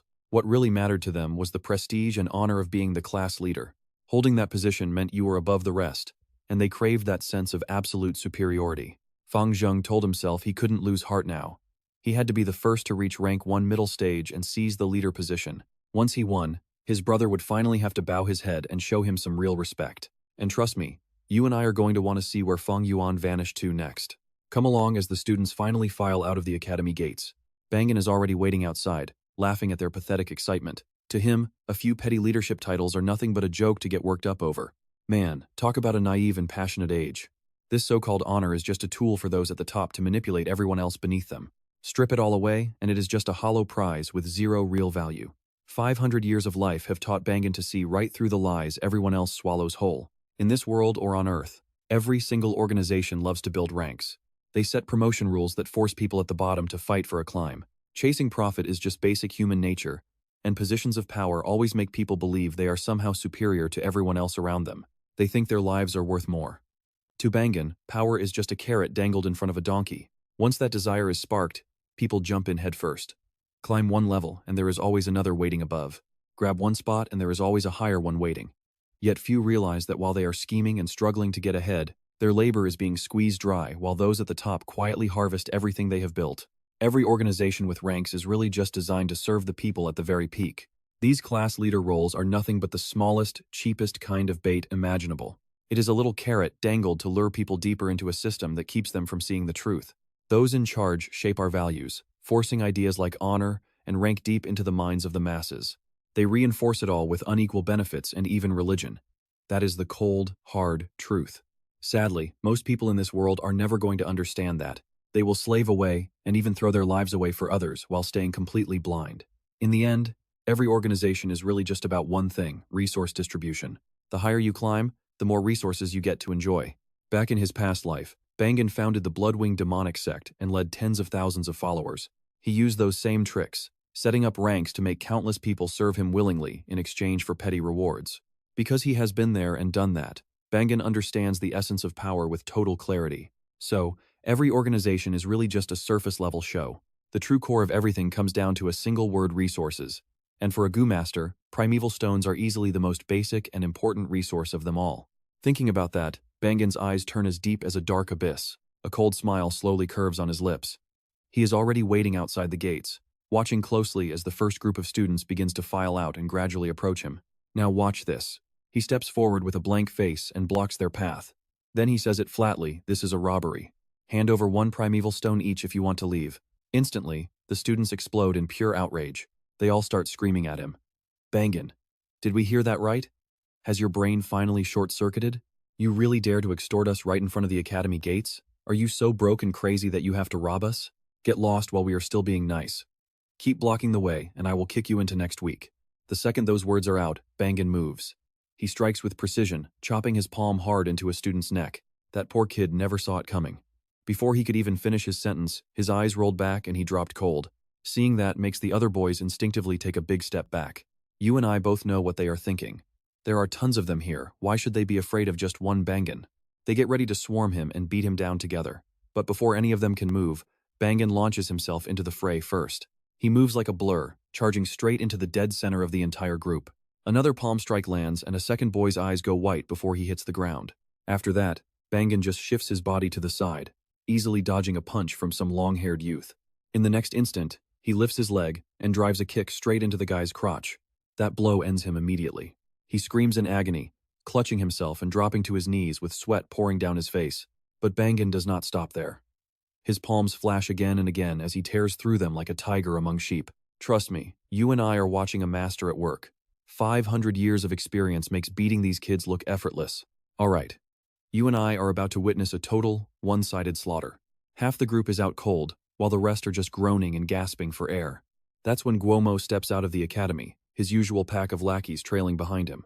He freezes, seeing Fang Yuan standing calmly over half a dozen beaten students, and screams, "What the hell happened?" A kid clutching his gut yells out, "It's Fang Yuan. He's trying to rob our primeval stones." Fang Yuan just kicks the kid in the ribs, his face completely stone cold as he speaks. Guess you still have breath to spare, he mutters. The kid shudders and shuts his mouth instantly. Fang Yuan steps forward, his voice dropping to a chill. Give me one primeval stone each, or stay down.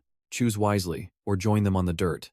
Hearing that, Guomo absolutely loses his mind. He throws a massive punch and charges, screaming at the top of his lungs. Like hell you will. A trash C-grade talent like you thinks he can step to a B-grade elite like me? Fang Yuan just pivots his foot, letting the punch graze past him like it was absolutely nothing. Now pay attention to this move. He jabs 2 fingers with surgical precision, right into the soft spot beneath the guy's collarbone. Guomo's vision turns pitch black, and he hits the floor before he can even blink.